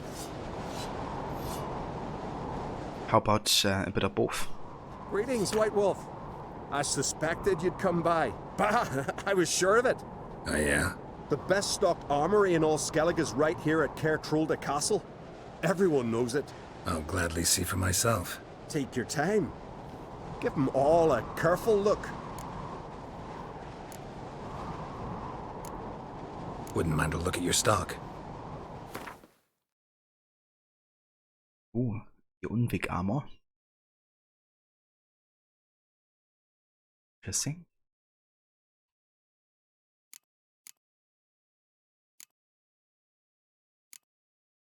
Indeed, we can play some Gwent. Oh yeah.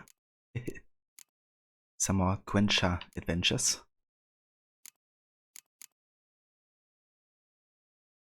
Oh nice, he's actually a bit better than the ones we currently have. The Undvik Horse Blinders. Also got a Undvik Saddle, which actually is better, but only by 5 stamina. Not really worth the investment here.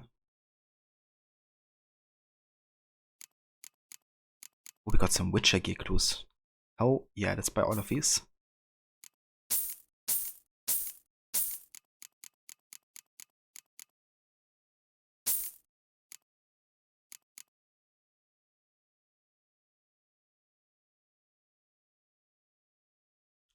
Chance to deflect projectiles with Quen. Interesting. 100% resistance to poisoning.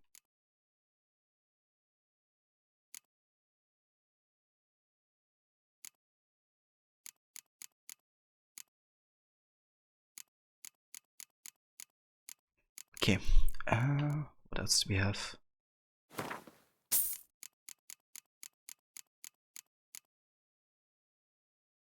Was it Triss I romance?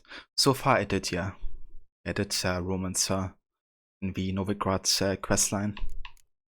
And of course also in the previous games.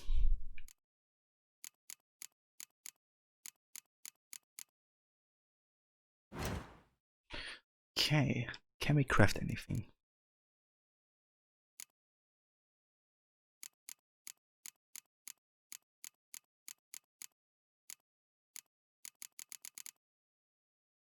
Enhanced woven armor, maybe.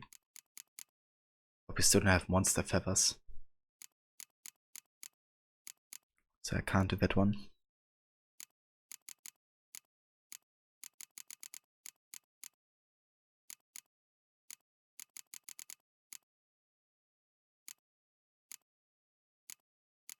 Okay, fair enough. Yeah, the first time I played, I didn't romance anybody majorly. Like, I just decided to stay solo Garrett and stay like a witcher. The second time I kind of like wanted to have a relationship, and I felt more compelled to go for Triss than Yennefer. This time I haven't fully decided yet. I mean, I have romanced Triss so far, but I haven't decided yet if I want to stay with her.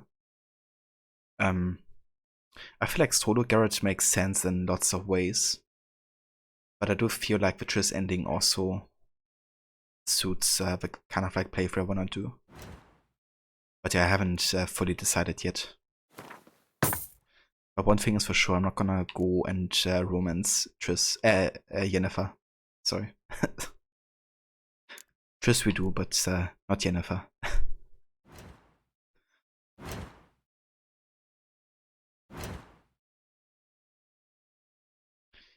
Okay, we can also sell some swords here.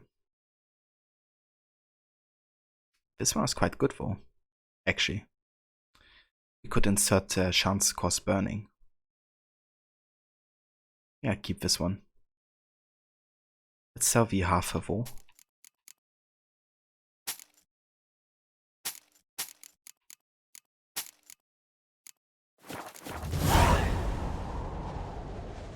So long. Okay, hold up. Let's assign this sword here. And have a look if we have chances cause burning.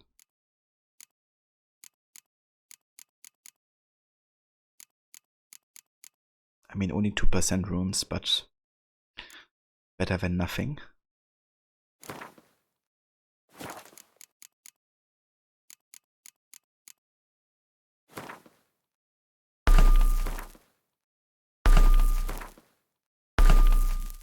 That's 16% chance of cause burning.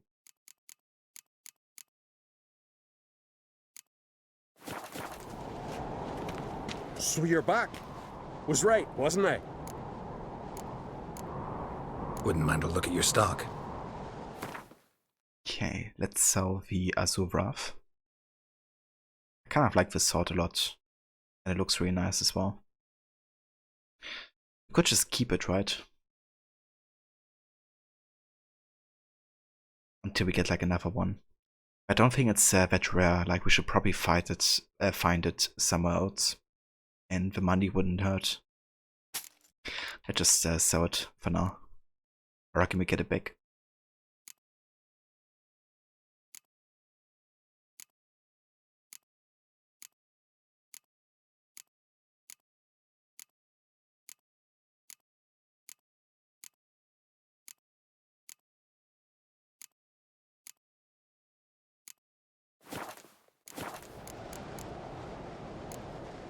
Looking for someone who can make me a master quality breastplate.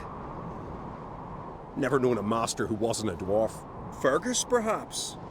Say he's holed up somewhere in Velen. Yeah, only he isn't. It's a woman from Skellige who is. What do you think? Who'll be the next king of the Isles? Hjalmar, clear as day. Lad's brave and generous. And from Croc's own line. No better claimant. Okay, let's go ahead and play some Gwent. Wouldn't mind a few rounds of cards. Let's silent not. You already got to play this again. Definitely going to do Deathmarch if you do. Yeah, I can recommend Deathmarch. It's been a nice challenge. You really gotta make use of everything you have a bit more.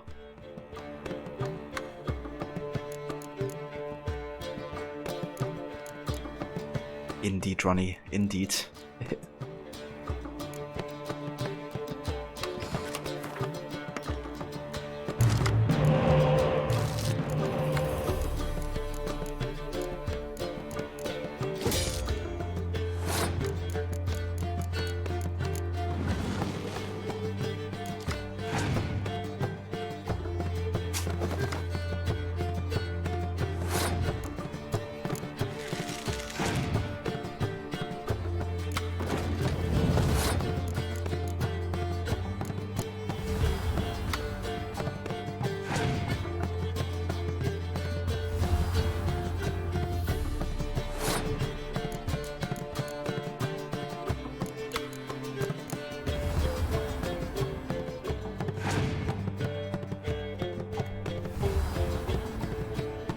So many legendary cards here.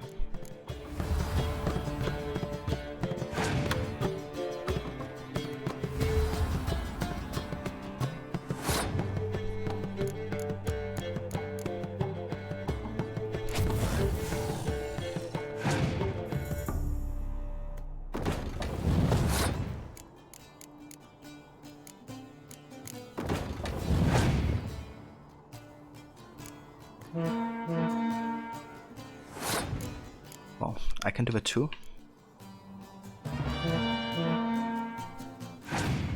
What do you say now?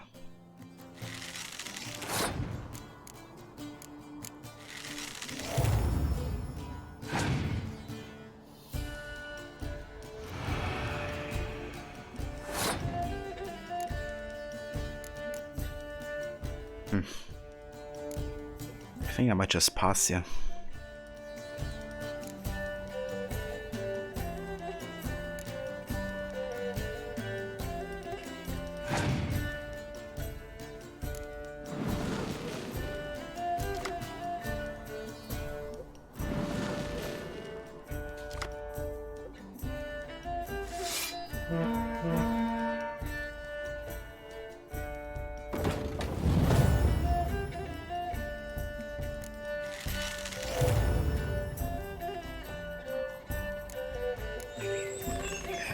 Okay. It was like the worst turn ever. Does Gwent get tougher on Deathmarch? It doesn't, because it's actually a separate Gwent difficulty. But you can turn Gwent on hard difficulty. I actually have it on normal, like I didn't change that difficulty. But yeah, you can turn it up. I can actually showcase that in a few.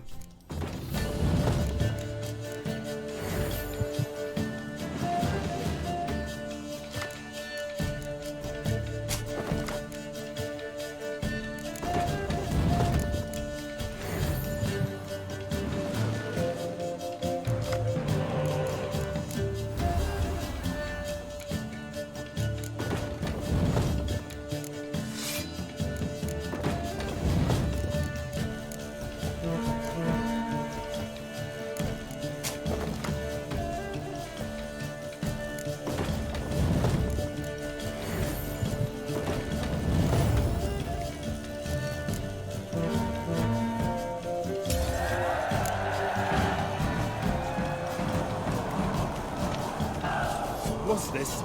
Okay, which card do we get? The Araka Spellmoth. Nice.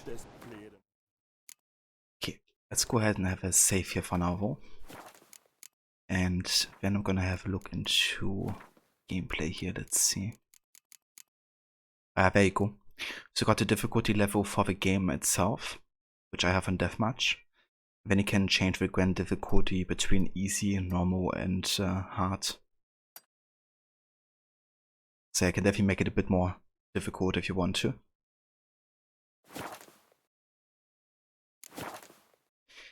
But yeah, guys, this is all where we recorded today for our Witcher 3 stream, because I'm out of time actually, unfortunately.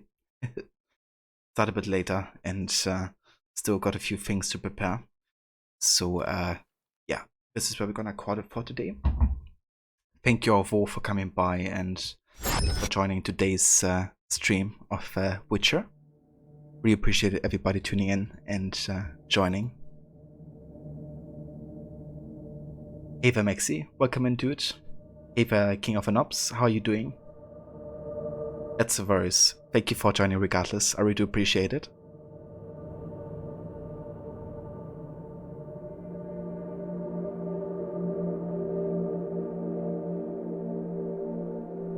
And that's a very Cider. Thank you also so much for being here, dude. I hope you have a good rest of your day. Yeah, thank you so much for joining Maxi and King of the Nobs. I hope you guys are doing well. Hope you are having a good day so far.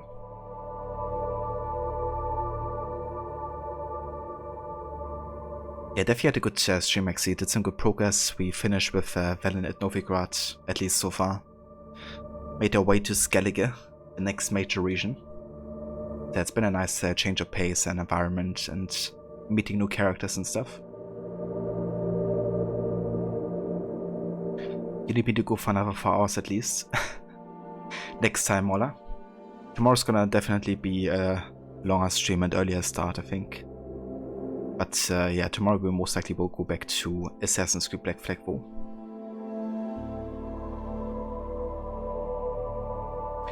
But yeah, before I go, let me go ahead and give a couple shoutouts actually.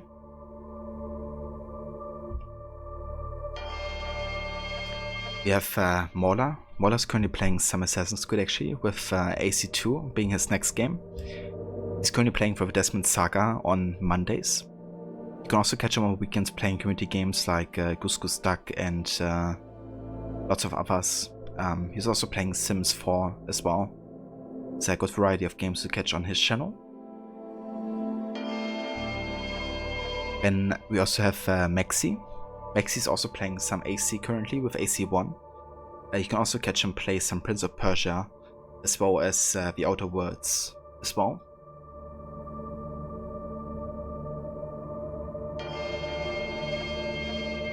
We also got our good friend Ronnie. He's currently playing some AC Unity with a no hard challenge. So playing without any of the minimap and kind of like inputs and stuff. It's really like a bare bones experience.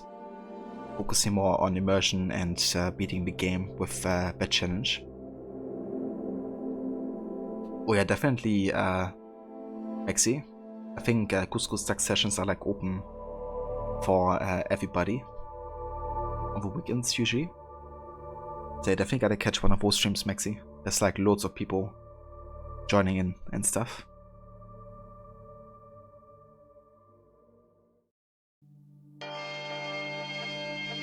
Also want to give another shout out to Rod, another good friend of the community and a great streamer.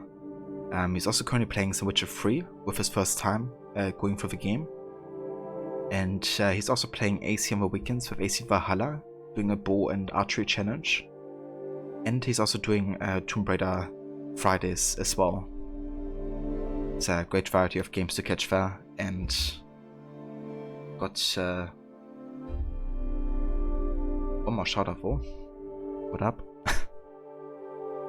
Gotta get my stream deck to load properly here.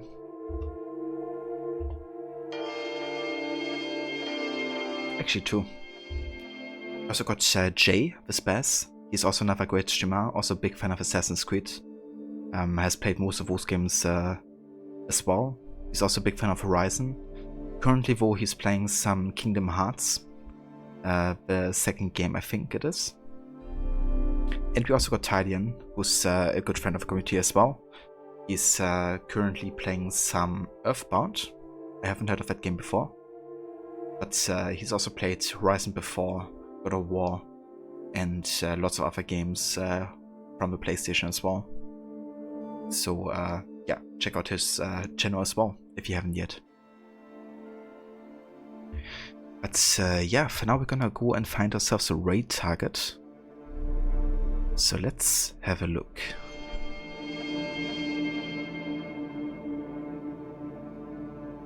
think we're gonna say hi to Lucinda. See how she's doing with Dying Light today.